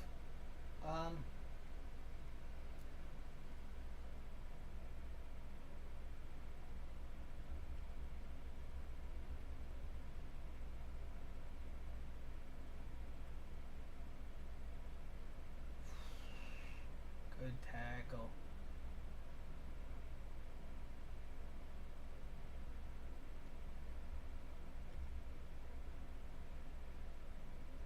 He just plugs the hole. Unfortunately, oh boy gets pushed off his spot. But like, Sewell comes in and he gets doubled. Like, and he's not even moving.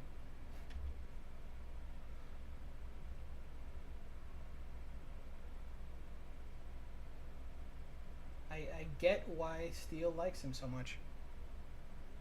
I get it. I understand it. It makes sense to me. A Pittsburgh Steeler fan would absolutely love this dude. He screams New England Patriots.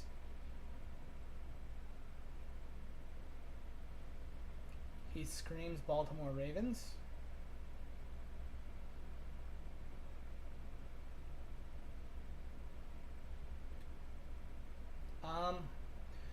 The Titans would love to have a linebacker that can just thump like this. Let somebody else do the chase and tackle.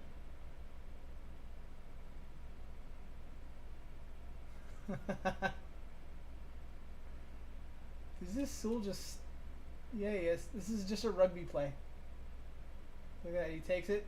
Let the big man rumble. Let the big man rumble.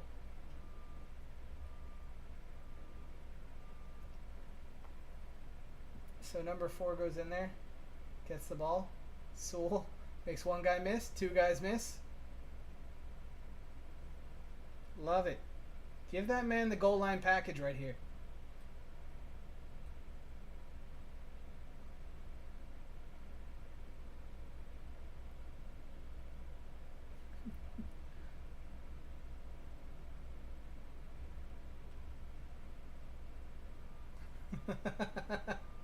Absolutely. Give him a shot. Put me in, coach. I can get that extra 2 yards for you.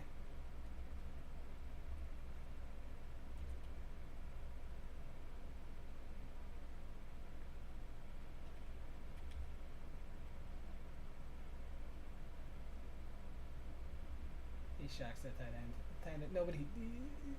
They're not enjoying blocking him. I mean, that's at least something that I can enjoy about his take. Like, nobody's having fun blocking him. They're doubling the middle linebacker, and that's not normal.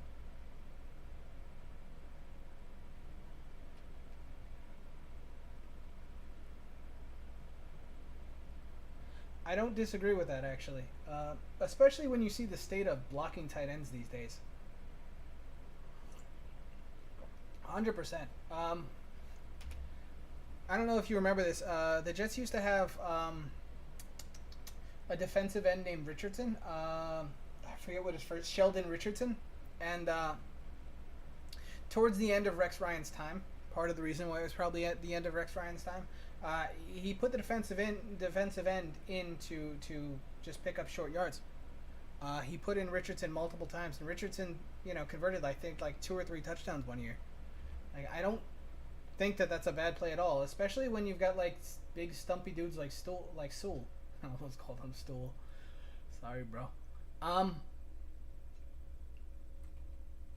Like at some point it's just about being like strong. And some of these linebackers just love to hit people. The Jets one time even converted a fullback to a fullback to or a linebacker to fullback.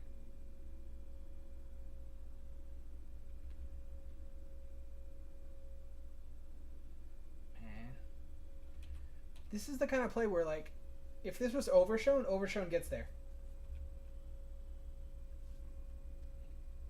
I don't think Sewell's going to test very well. I think he's going to be an inside linebacker in a 3-4 defense for sure.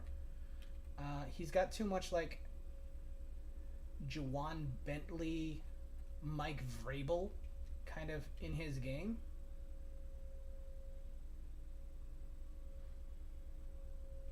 But he's not going to test especially well. He's not very fast. He's not crazy agile, but he's big and thumpy.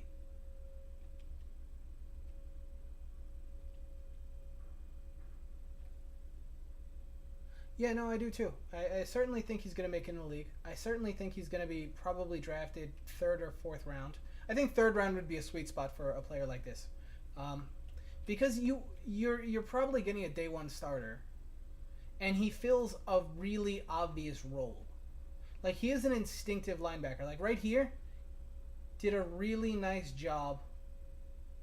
He sort of ran himself out of the play, but he came back in and got there just towards the end, which is a commendable quality in a linebacker, but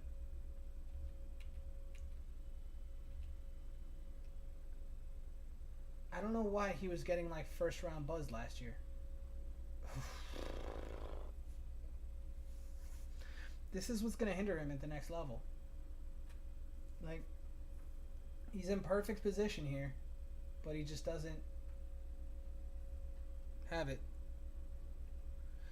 Yeah, I mean, I thought Chanel was underdrafted last year. And the thing is, this draft is crap. Like, I don't even think it's 100 players deep, like, for definitely good players. I just don't. I could see him going in the 3rd simply because of the depth in the line, or depth at the position in the draft in general. Last year had a very deep draft. I mean, if you just think about that 3rd to 4th round area, it was dominated by tight ends and offensive linemen and linebackers that came in and like were day 1 starters.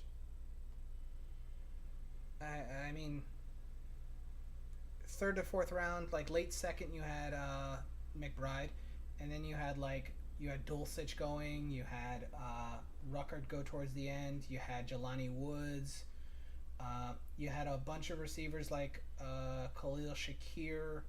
I think Tolbert might have gone in the 2nd, but like in those middle round periods last year, you had a lot of very good value players, and I'm not positive that this year has that many value players, and it's certainly not top heavy.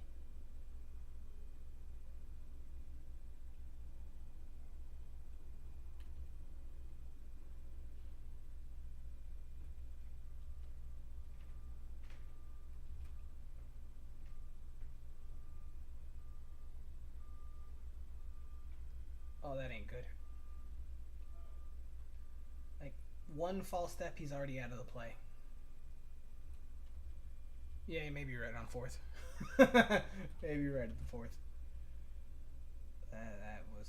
He is out in space. But then again, maybe he can drop 30 pounds. Maybe not 30 pounds. Maybe he can drop 15 pounds. Because you see him, and, sometimes with the Polynesian dudes, it's hard for them to cut. without the sauce, but he does seem like maybe he's carrying an extra 5 or 10 pounds that if you took off of him, maybe he makes some of these plays. I'm not a big proponent generally of players putting on weight, but I am usually a huge proponent, particularly of like linebackers and safeties, of taking off weight if it's there. I think too often amateur scouts and fans get caught up in the mindset that we used to have in the early 2000s and the late 90s, where like everybody can just put on 10 pounds. I think more players these days benefit from taking off weight than putting it on, because it's such a speed driven league these days.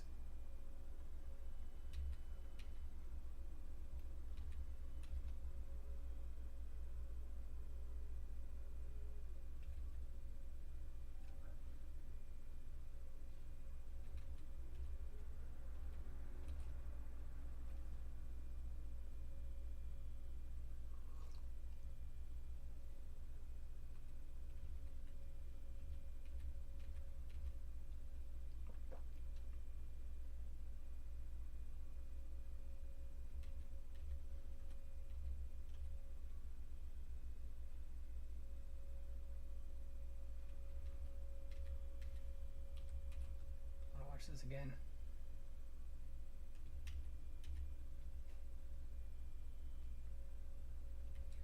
Also, shout out to Tanner McKee. The dude's terrible. Alright, last game on Sewell. Let's see what he can do in terms of playing against Georgia. Much more athletic, much bigger offensive line, much faster team.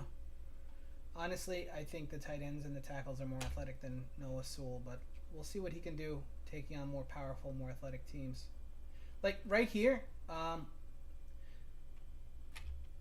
this is the kind of stuff that makes me think he can get drafted and he can be a valuable contributor to a 3-4 defense. Like, he's blocked out of this play effectively. There's 3 guys on him. And he just rugby scrums his way right through it. Just stays low and rugby scrums his way into that tackle. Like, that is some dogged, intensive, powerful movement. Like, if Noah Sewell doesn't make it in the NFL, 5 years training, I think this guy could be like a world's strongest man competitor. He's just a powerfully built human being. Little Martine Lisi's in his game.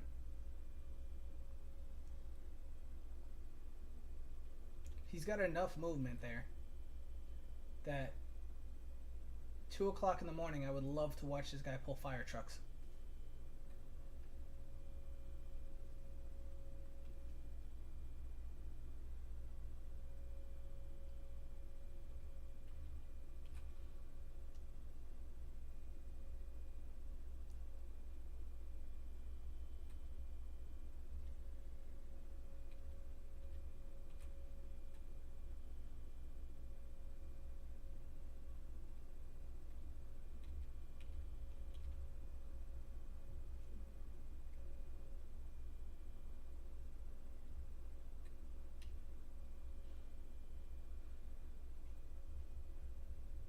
It looks like I'm going to run short on prospects today in terms of time.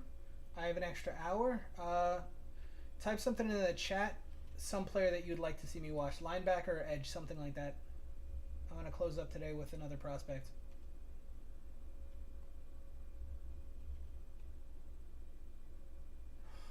Man. He's free run.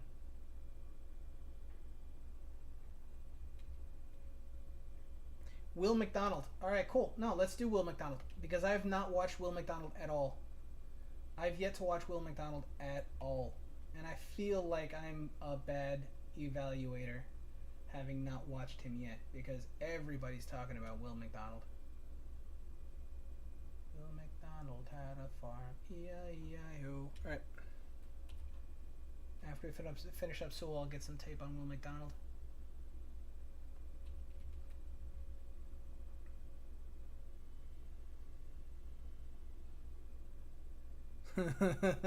let's please do that.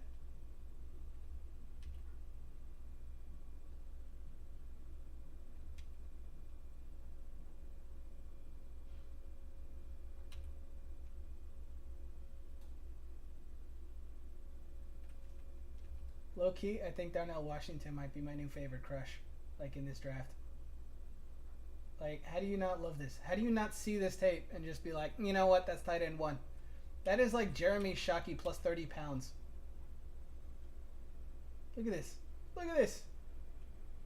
Get off me, bro. Hurdles the next guy. I get there are concerns with Darnell Washington in terms of his production. Just give me this once or twice a season in the NFL. Just give me this, please. Because Kincaid is bae. Whatevs, bro. Just give me that once or twice. Once in my lifetime. The Giants got Jeremy Shockey and we got Anthony Becht. How's that fair?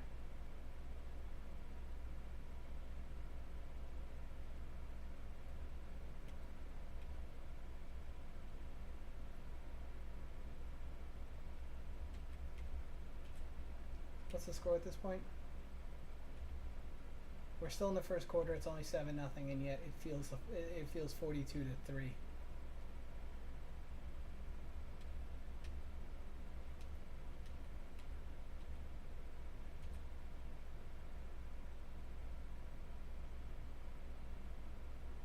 Ooh, Sewell getting in on that one. I like it. His ability to shed, his ability to be strong, to make a play, to follow. Like, that's going to be worth something in the NFL.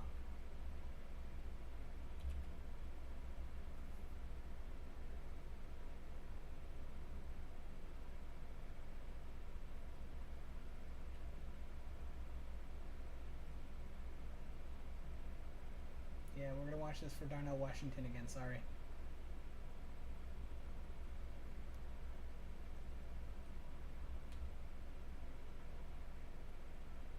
I've watched Jack Campbell. Yeah, but not on stream. I watched Jack Campbell the other day. Very looked like Tarzan, played like Jane.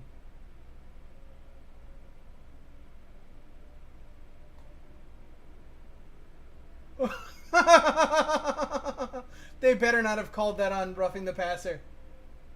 Stetson Bennett deserved that.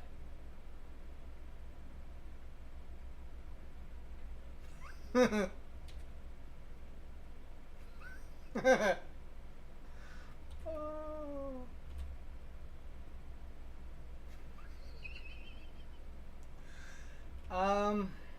I don't remember which games I watched of Jack Campbell. It might have been Ohio State. It might have been Michigan. I can't. The other day when I was watching tape with Johnny, we watched 30 players in 4 hours. So like, I didn't watch a ton of tape on him. But I remember I was not super impressed, and then we moved on to some other guys. Jack Campbell was like number 2 or 3 on the list.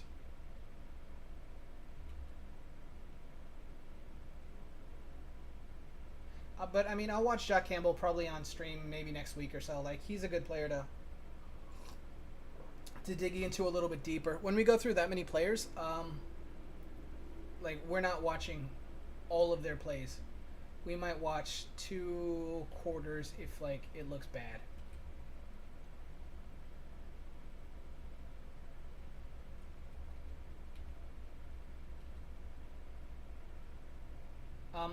The thing that I didn't like about Jack Campbell, it wasn't necessarily just that like he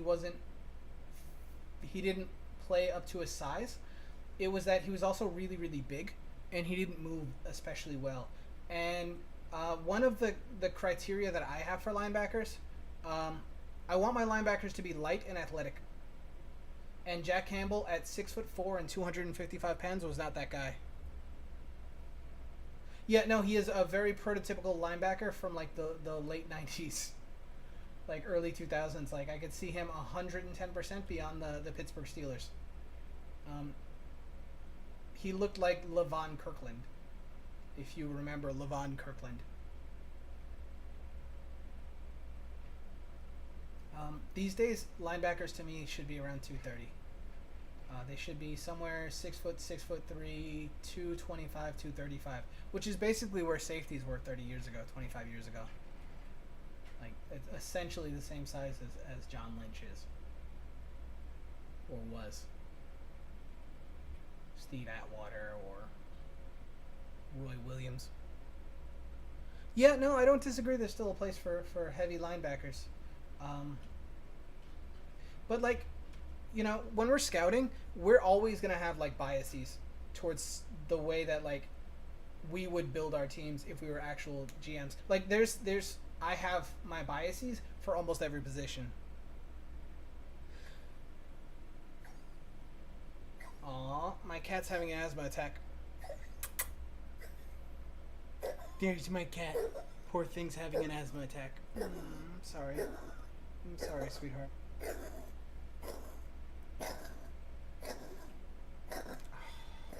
You poor thing.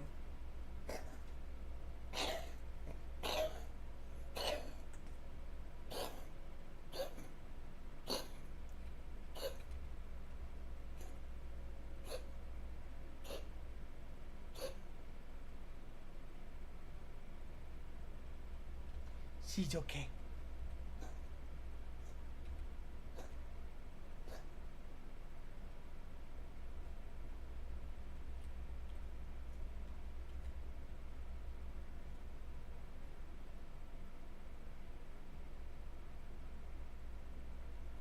Good job breaking up that play.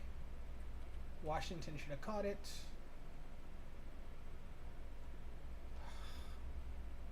He's too busy looking inside. Like right here. It's like I'm in awe of how strong he is. I don't just mean like, but he just like one arm takes this. I don't know if it's a linebacker, or sorry, I don't know if it's a tight end or a wide receiver. But like he just sheds him with one hand. Yeah, it's a wide receiver. Just one hand sheds him, and it makes it look like the dude's not there.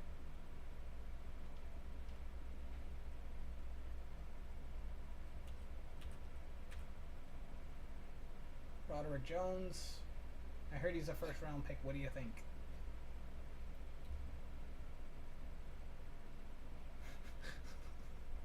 Just ragdoll Sewell.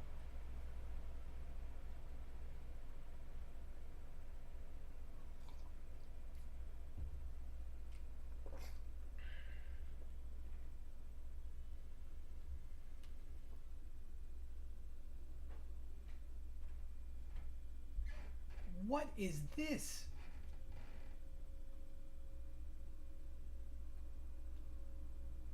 What is this crap? Trying to shovel? Yeah, he's trying to shovel pass. I can't imagine that's how it was designed. Sewell in space. Just go deep.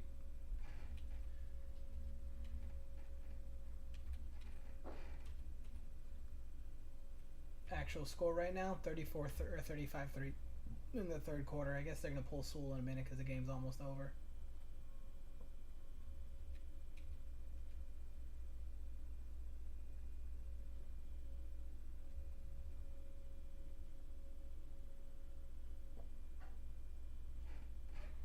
Good job taking on the center, plugging up the hole. Old school linebacker stuff. Old school linebacker stuff.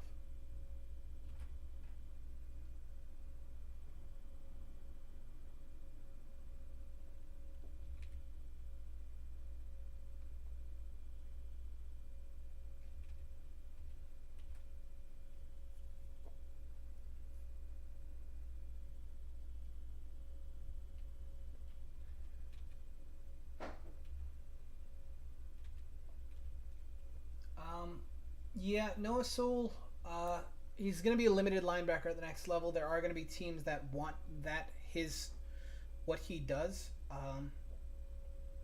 screams New England Patriots, Pittsburgh Steelers, Baltimore Ravens, Tennessee Titans under Mike Vrabel if they keep Mike Vrabel for a while. He's not going to fit any 4-3 scheme these days. He's just not able to go left to right very quickly. Now that the Saints are probably going to go with Rex Ryan, I could actually see the Saints draft him somewhere in the 3rd or the 4th round and just have a backup for Demario Davis long term. Oh, Broderick Jones? Yeah, that's a good name. That's true.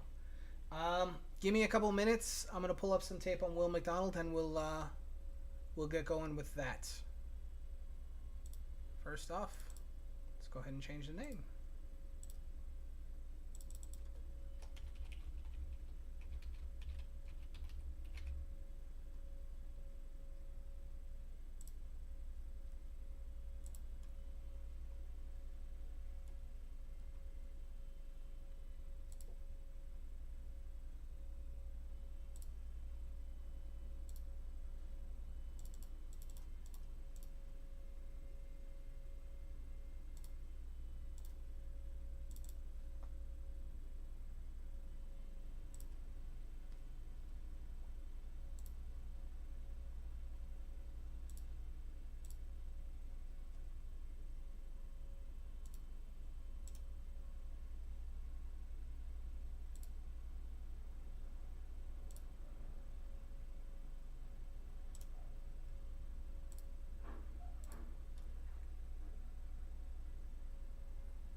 And we're back. Will McDonald is up. Gotta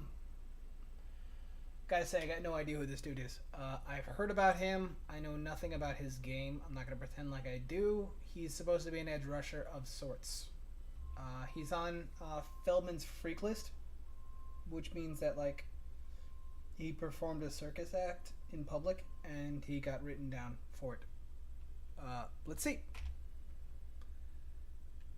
4-point stance. Always love it. Nice job shedding the block. Getting in there. Yeah, I'm seeing immediately that, like, he's... I mean, admittedly, this dude is built like a sprinter. Like, he is a Greek god.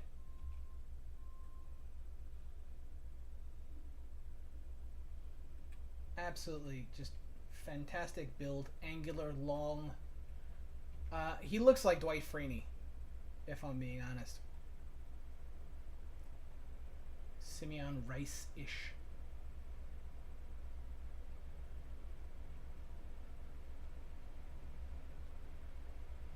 Very long, lean type edge. Playing the 7 here.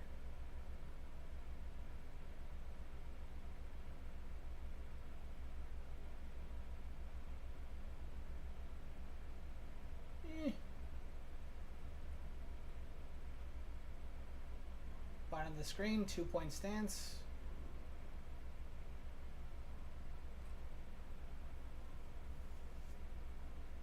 This is. Are you not entertained?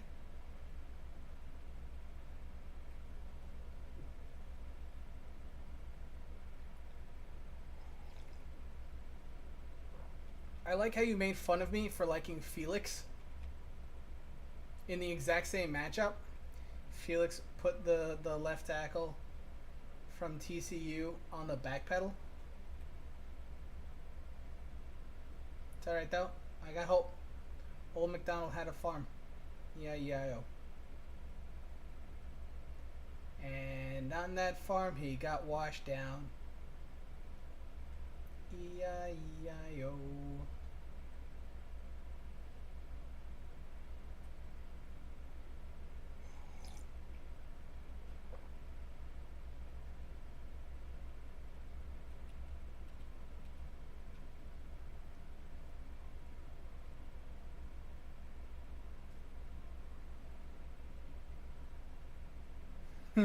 Okay, that's fair.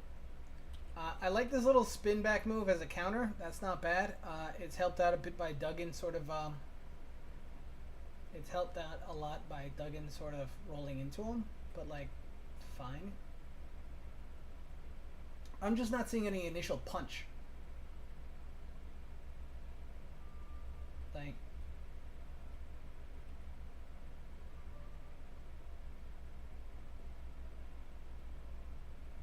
There's no power there, bro. Like, don't make fun of me for liking dudes with power.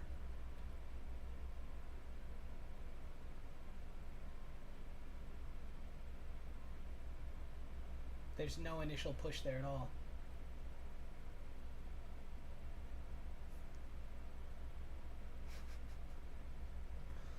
This was good by McDonald.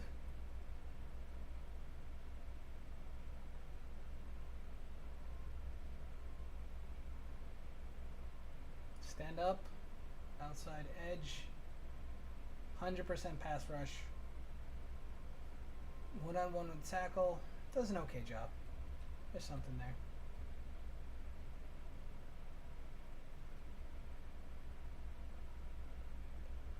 Man, does he get moved.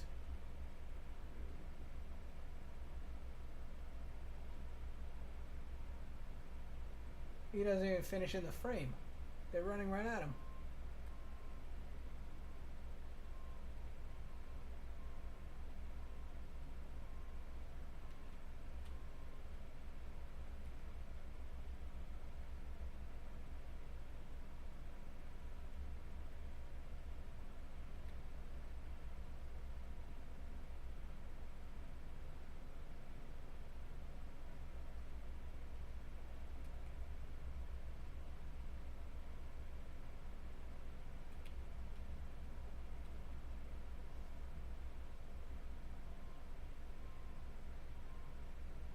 Jesus, man.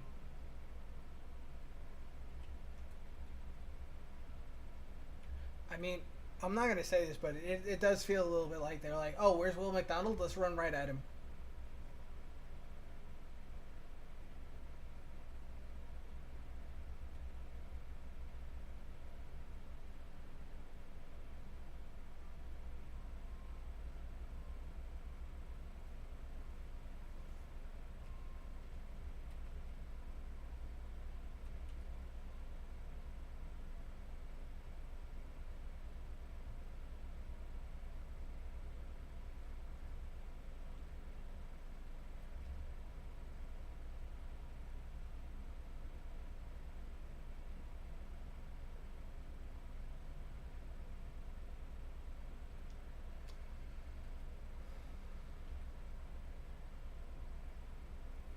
Yeah, he's trying to get skinny, I guess. I don't know. Like, he's unblocked here, which is good. Or at least they're accounting for him. They're attempting to account for him with, like, the other guard coming across on him. But, you know, for somebody who's unblocked, he's really not getting a lot. He's getting very little penetration. Like, he does a good job holding against the left tackle here, but, like, the running back runs into his guard's ass, and that's the only reason why he didn't get anything. Yeah, it's a pretty good rep. It's alright. He holds up. But, like, at some point you're expecting him to, like, shed his block. At some point you're expecting him to rip the tackle down and make the play. And, like, he holds him at the point of attack, which is, I guess, enough. Just want to see more impact. This is like a supposedly a first round edge. Like, or at least somebody that's getting a ton of buzz right now as a first round edge, and he's just kind of getting worked.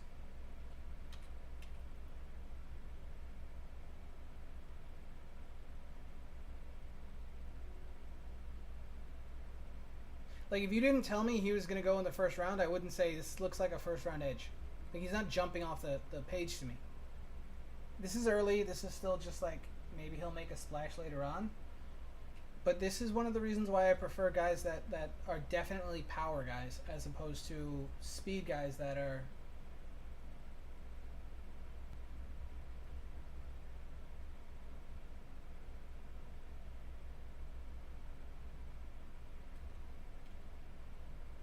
I don't know. I'm probably completely wrong and everybody else is completely right. Just not my cup of tea.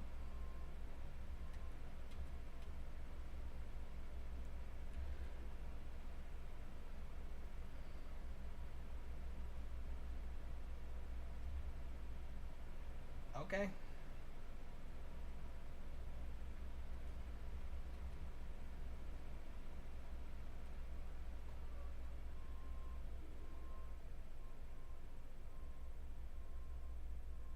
Like, that's a fantastic rep right there. That's an excellent play. He does a really good job disengaging here.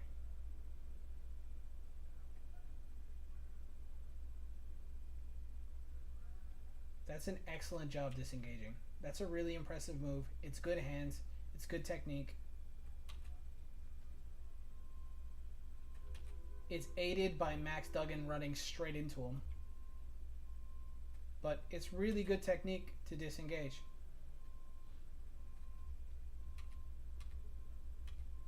So that's a really good rep.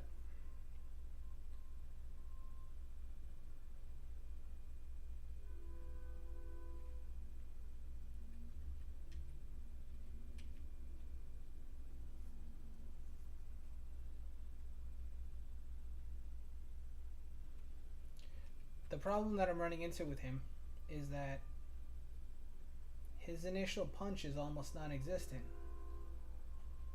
Like, if he doesn't beat somebody off the snap, and to be honest with you, this is an issue that I had a lot with Aiden Hutchinson last year. Like, he beat everybody just like off of quickness and off of like one move. Um, when he was confronted with power, he didn't have it. But then again, Aiden Hutchinson had like 8 sacks this year, so like maybe I'm just like wrong, which is fine.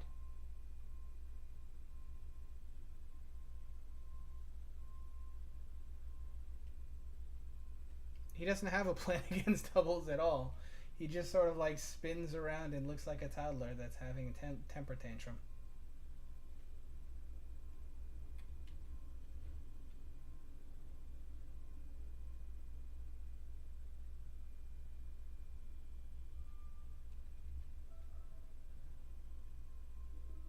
Like, I don't know why you have him right here, like in a 1 tech or a 0.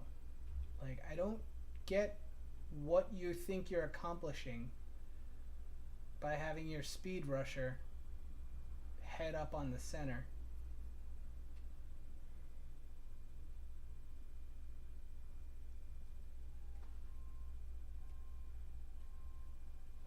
It's strange.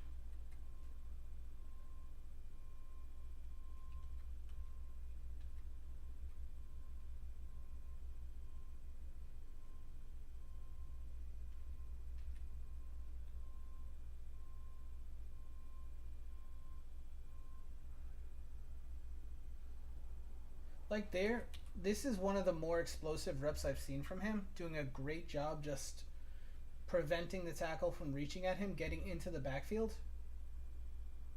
And then this the rest of he's getting no help from the rest of the defense at all.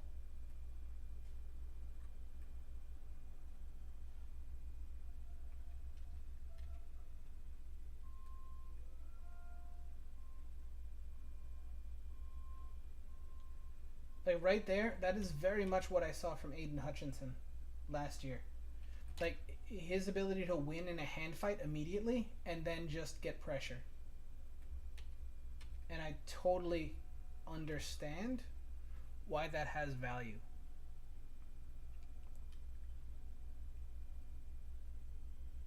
It's almost like a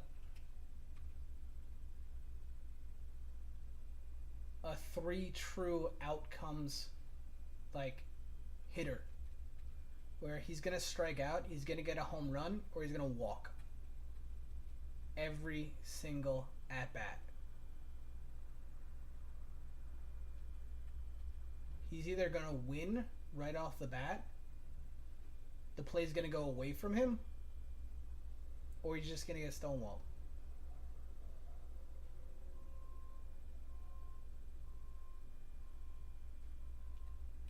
That was his first power move right there. Long arm. Just walks back to tackle. So that was nice. Yeah. Just walks back to tackle.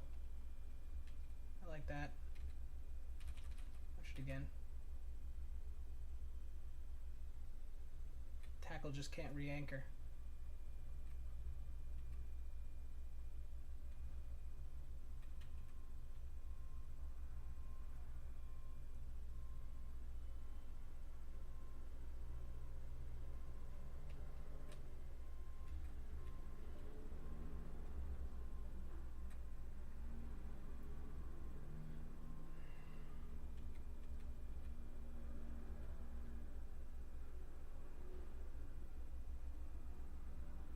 Good job disengaging. It's a bit late, but he did disengage entirely.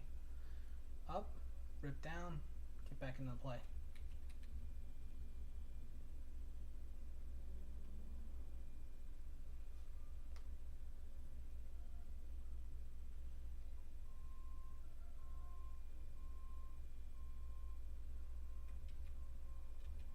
Double teamed again, and he just has no answer.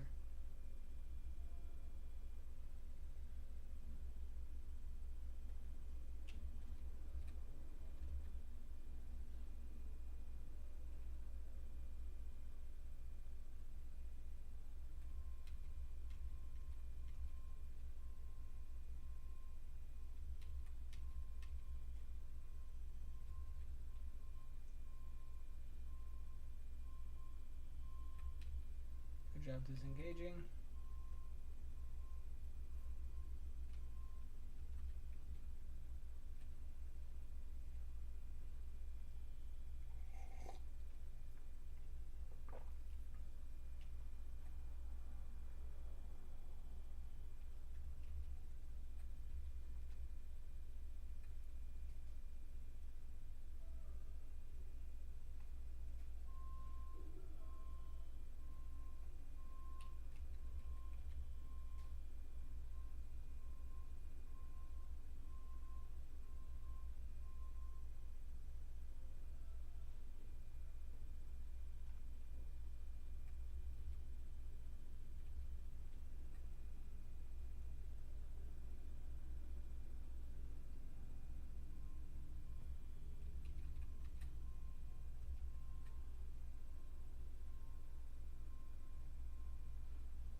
This is one of those. Yeah, he goes unblocked here.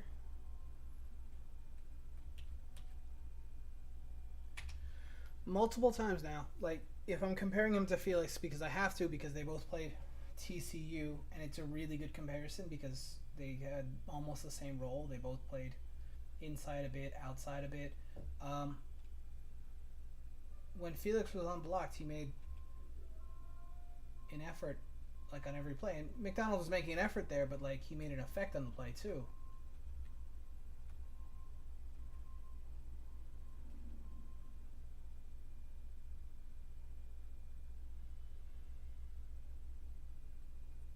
He's definitely more of an outside rusher, and he's pretty effective when he's attacking the outside shoulder of the tackle, more so than I saw on Felix's tape.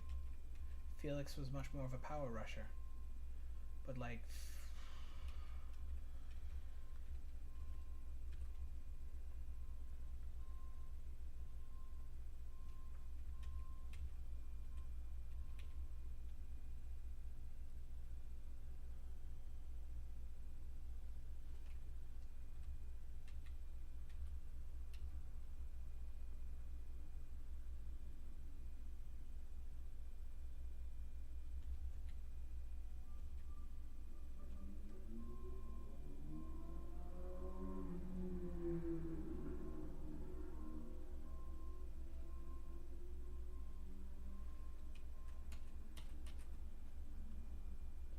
this is that play that they did against KSU where they just pulled to the guard and the tackle, and McDonald doesn't recognize it, which is, again, fine. It's perfectly, like, they wouldn't do it if it didn't work most of the time, but, like,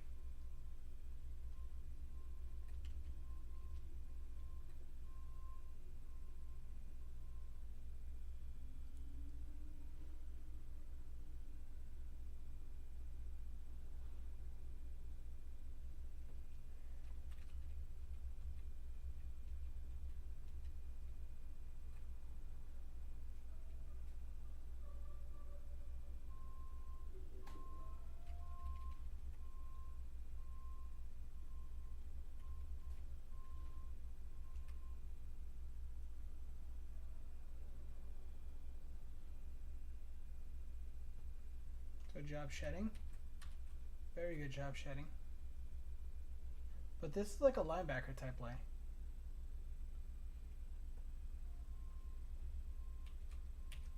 The line of scrimmage in this case is the 7. He doesn't break free until he's basically on the 5, and he doesn't make the tackle until he's on the 3. 2. Like, he made the play, but he gave up 5 yards doing it.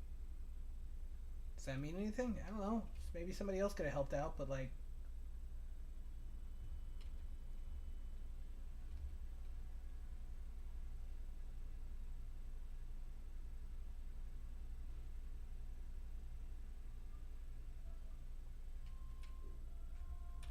does a good job of, like, getting very quick pressure. Hand usage, hand fighting, beats him off the line.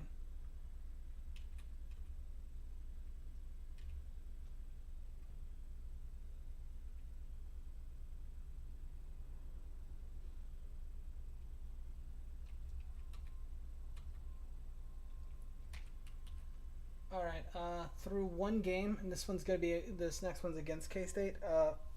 Through one game against TCU, he's very quick. He uses his hands extremely well. Of the prospects that I've scouted so far, he's maybe the single best this year in hand usage. Almost comparable to Hutchinson from last year. There's no power to his game at all. Almost no power. There was that one long arm where he shoved the tackle back. I think there were 2 or 3 plays where he had some power, but like he gets bulldozed in the run game. So that concerns me somewhat. There aren't a lot of schemes these days that like allow somebody to consistently just that are just consistently able to go against speed. So I am a little bit concerned that maybe at the next level he's going to have to be a stand-up rusher. Much more so than a traditional 4-3 defensive end. I'm not seeing the traits to be a first-round pick, if I'm honest. But let's see KSU, because TCU was a national championship contender last year. Like, that's a good play. That's a smart play. Yes, he's unblocked, but he knifes through traffic, makes the play. That's a good play. But that's more of like a 3-4 defensive or a 3-4 outside linebacker type play, where he just sort of goes unblocked and can play a little bit of linebacker and can move through traffic and has some space to play. Good hand usage again. Great hand usage here.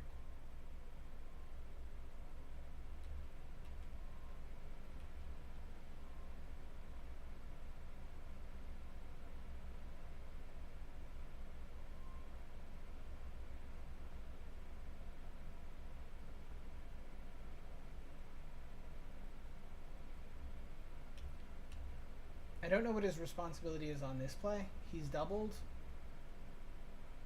They seem to send a delayed blitz. So he's just sort of occupying dudes. Center doesn't pick his head up. Linebacker knifes through. Doesn't get him.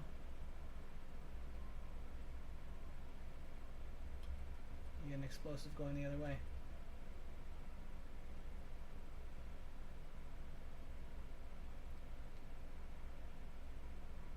Stand up outside edge. I mean, he's got great hand usage. Again, just beats the tackle off of just hands. Like, that's going to work at the next level. Like, that is something that works.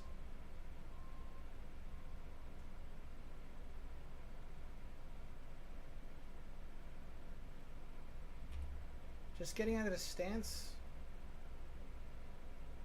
That works. Like, that's going to play.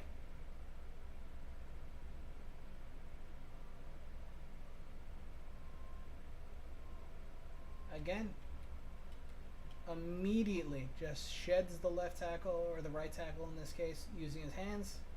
Boom. Like, that plays. A little bit of power here, maybe. Not bad. Stands the guard up, sheds him. Very impressive.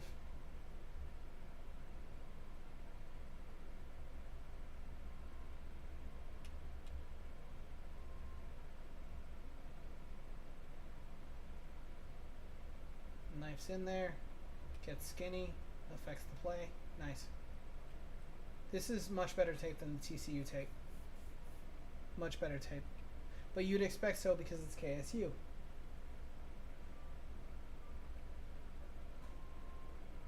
Yeah, no, very much 3-4 outside linebacker vibes. Very much that.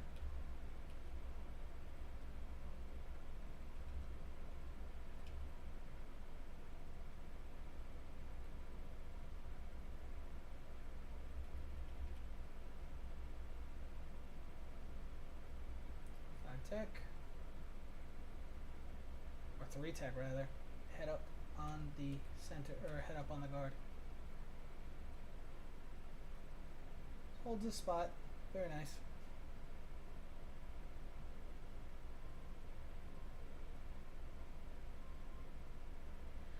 I mean, it's certainly, that certainly has to do with it, and that's what I was talking about before when we were watching Noah Sewell. Like, I'm going to have blind spots to certain kinds of players. I'm going to have blind spots towards lighter defensive ends that are just hand usage type dudes. Because I'm used to watching 4-3 football. My team probably runs a 4-3 most of the time in Madden.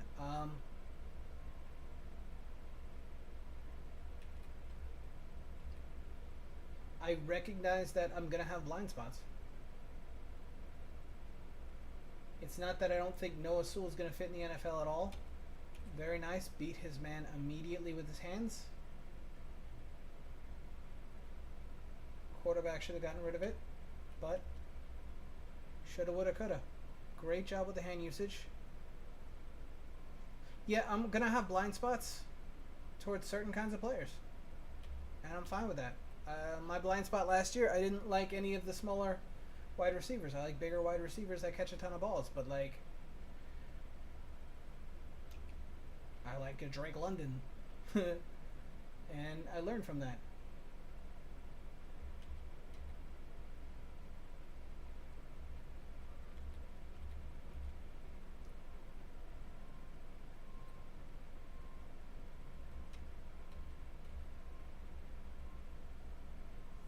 Three-man front again. It is so weird to me that Iowa State runs, I don't know, is it 3-3-5 or whatever, and consistently puts him in the 4-eye. You were completely correct when you said it's weird that they use him in the 4-eye. They're massively overusing him here. Occasionally they let him stand up outside rush, and now they're dropping him into coverage, because that's like what you should always do when you have a clear mismatch defensive end. Just drop him into coverage. Oregon did this crap with Kayvon Thibodeau 2 years ago all the time. Drove me insane. Yeah, no, you're definitely better off with him not rushing the passer.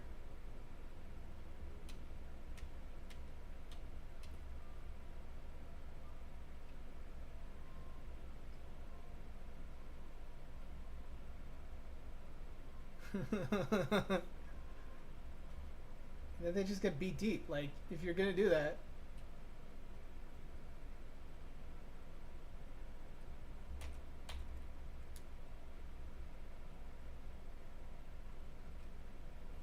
Yeah.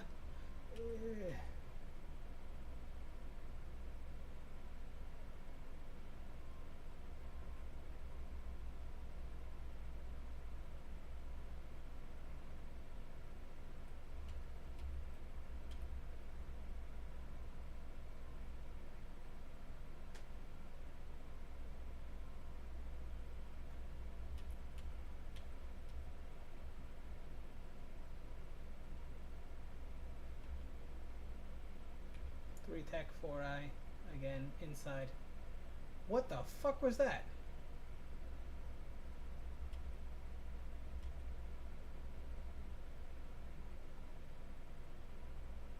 Like, what even is this?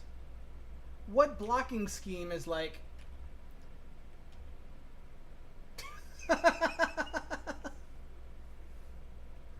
What is this?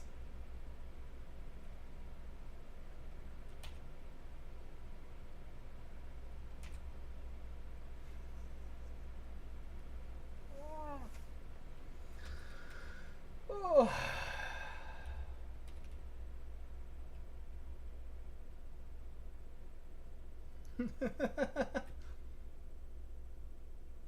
Just John Cena them.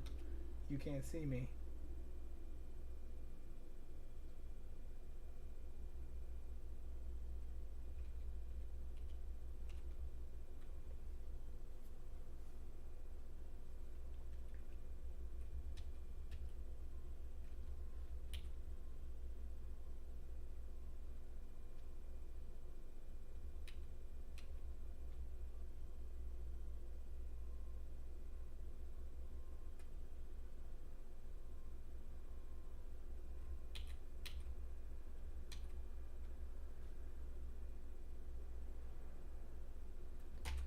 This is the kind of stuff though that like drives me crazy. He's not strong enough to affect this play at any capacity. This is a tight end. He just gets walled off by a tight end.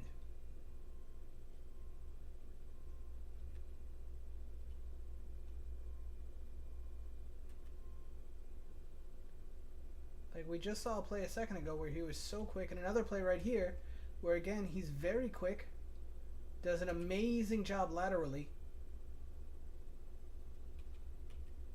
But I mean, they're also kind of letting him have what they want him to have. They knew they're running directly at him, so they just let him move himself out of the way. I don't know. Stand up outside rusher again. Yep.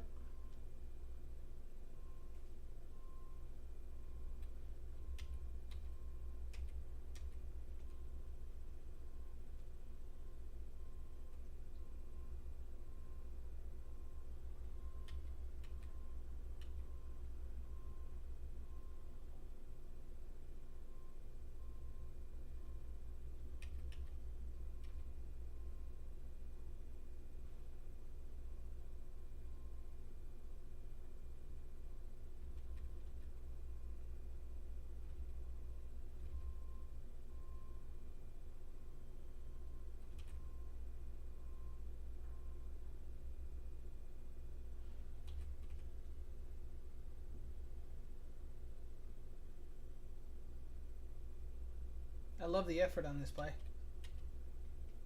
I mean, he sheds immediately to get in. But, like, he's also walled out of the play. Continues following up, chasing him down. He doesn't get there, fine.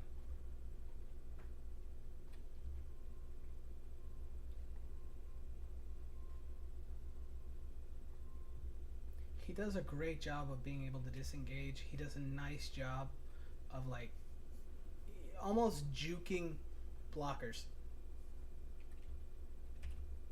which is way faster than power. Way faster than getting power. But it's also less consistent.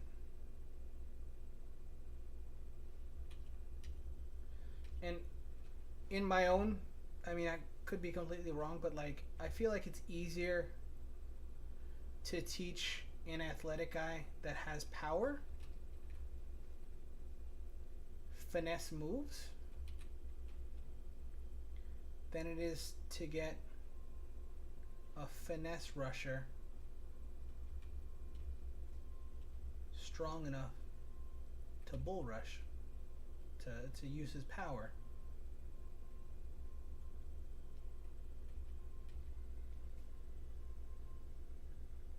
But it could be the exact opposite. It depends entirely on the prospect.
Oof.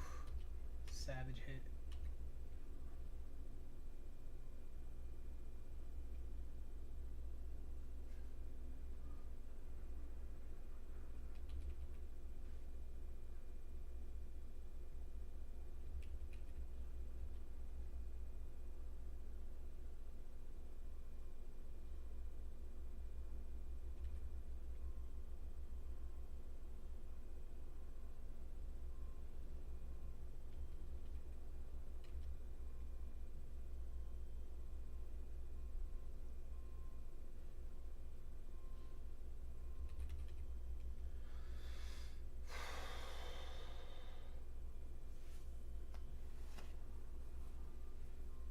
I mean, we're late in the game,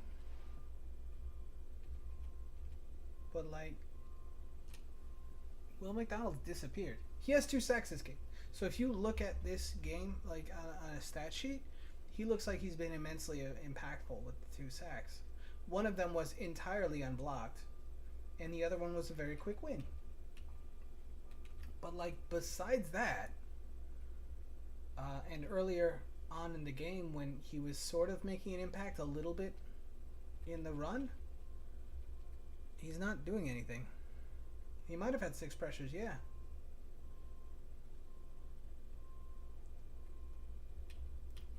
But you see that he goes through these incredibly long stretches of just not being impactful at all.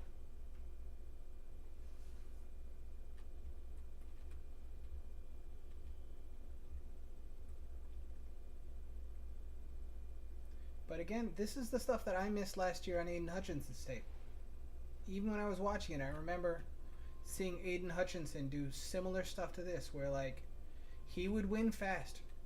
He would be very, very, very impactful. He would have his pressures or whatever. But like at the end of the day,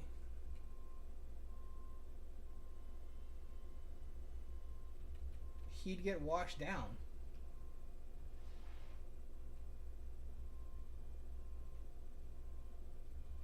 He'd get bullied at the point of attack.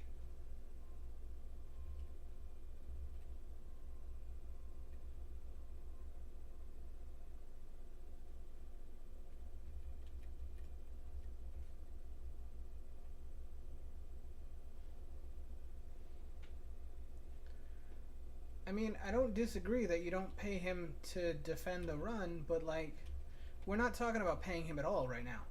Right now, we're talking about, is he a first round pick? Is he a top 15 player? Is he a top 32 player? And if I'm taking a player with my first round pick, especially if I'm like a team that needs an impact player and not just a situational edge rusher, like I feel like I can get a very good situational edge rusher in free agency for $5 million.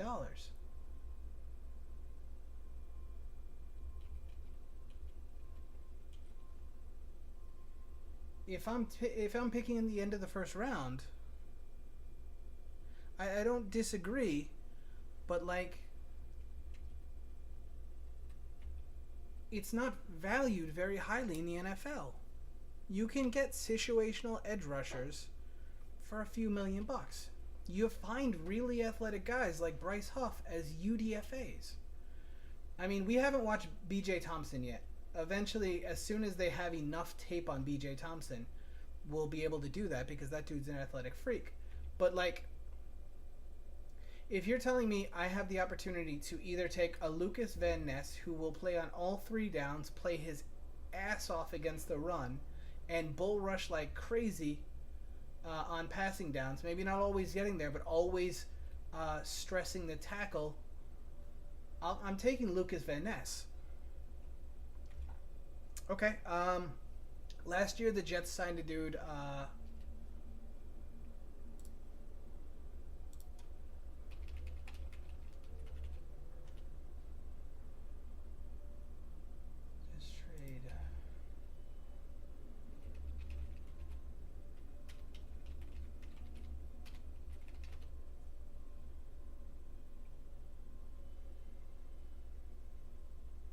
Jermaine Johnson.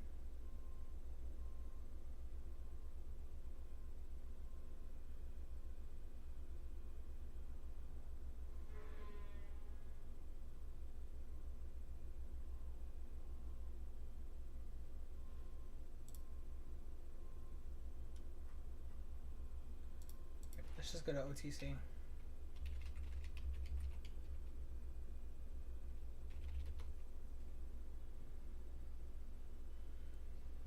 $7-ish is dirt cheap. Visions. Phrasency tracker. Edge.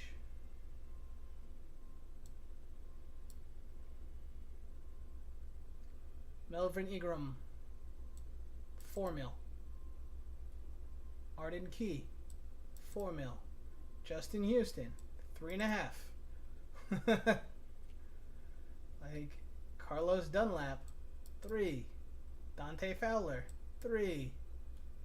Like, are we serious about this? Kyle Van Noy, 2.2. Jason Pierre-Paul, 1.35. Situational edge rushers are dirt cheap.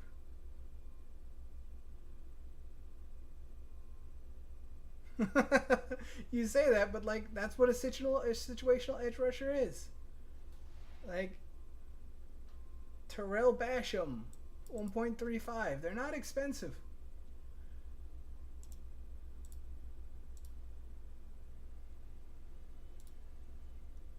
Arden Key had 4.5 sacks last year.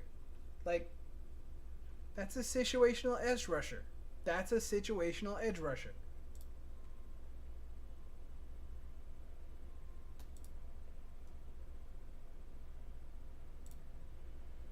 Melvin Ingram, 6 sacks last year.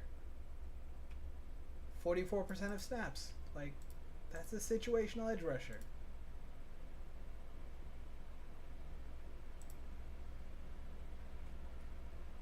Justin Houston,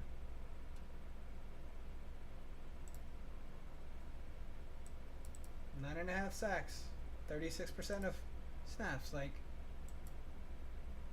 these guys are not expensive. It's not hard to find a guy that's going to play you 40% of snaps and get you some sacks, some pressures.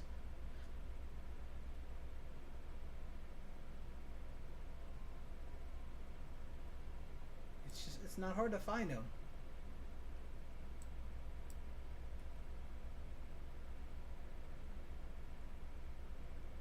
So, like, if you're going to take a first-round pick on a guy that's a situational edge rusher that you're concerned with may or may not be able to win consistently on 60 or 70% of snaps, like Vinny Curry for the Jets.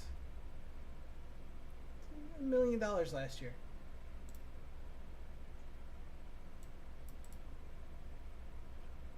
Zero sacks. 16% of snaps. 3 sacks on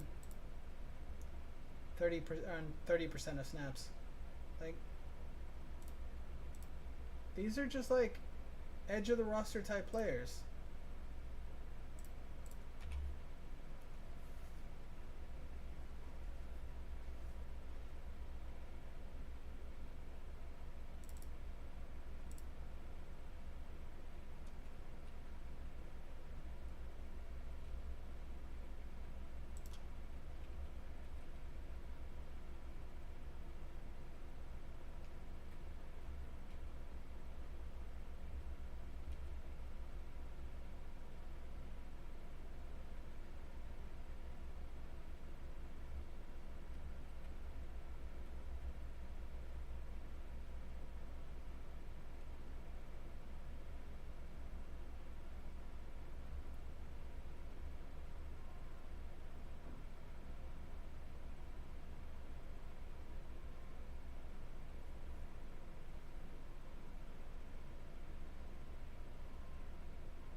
I mean, you say that, but like, the best case scenario is McDonald is able to translate into an explosive pass rusher.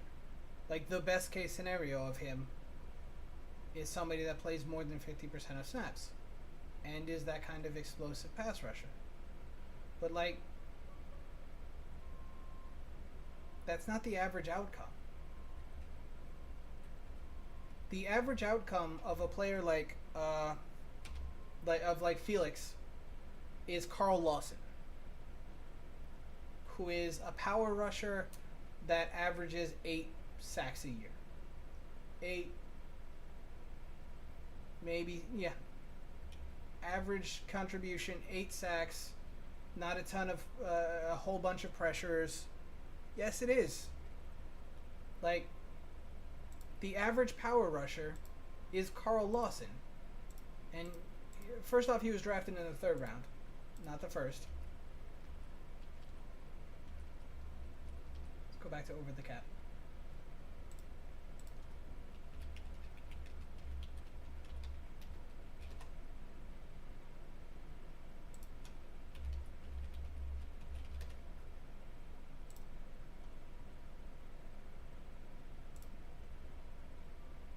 58% of snaps, 7 sacks, 16 games the year before in 2020, 5.5 sacks on 70% of snaps. Like, some tackles for loss, quarterback hits a lot. Like, for a power rusher taken in the first round, that's about right. Let's look at your Jermaine Johnson, who didn't play a whole lot of snaps last year. Statistics: 25% of snaps last year, 2.5 sacks, 3 tackles for loss, 5 quarterback hits. Like, back end of the first round, that's kind of what you're hoping for. Karlaftis, another player that I think would comp pretty well to Felix. Back end of the first round type player. 6 sacks, 63% of snaps, 7 passes defensed. That's kind of crazy, but like, still. That's what you get out of power rushers. Like, you might not get an absolute crap ton of sacks, especially in comparison to like Hutchinson.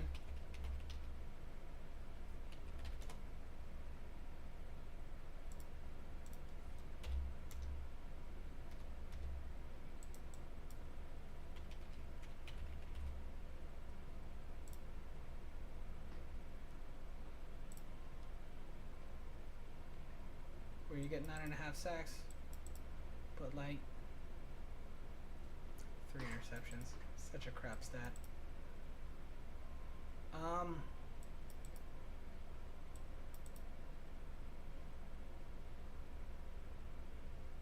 But like, I don't know.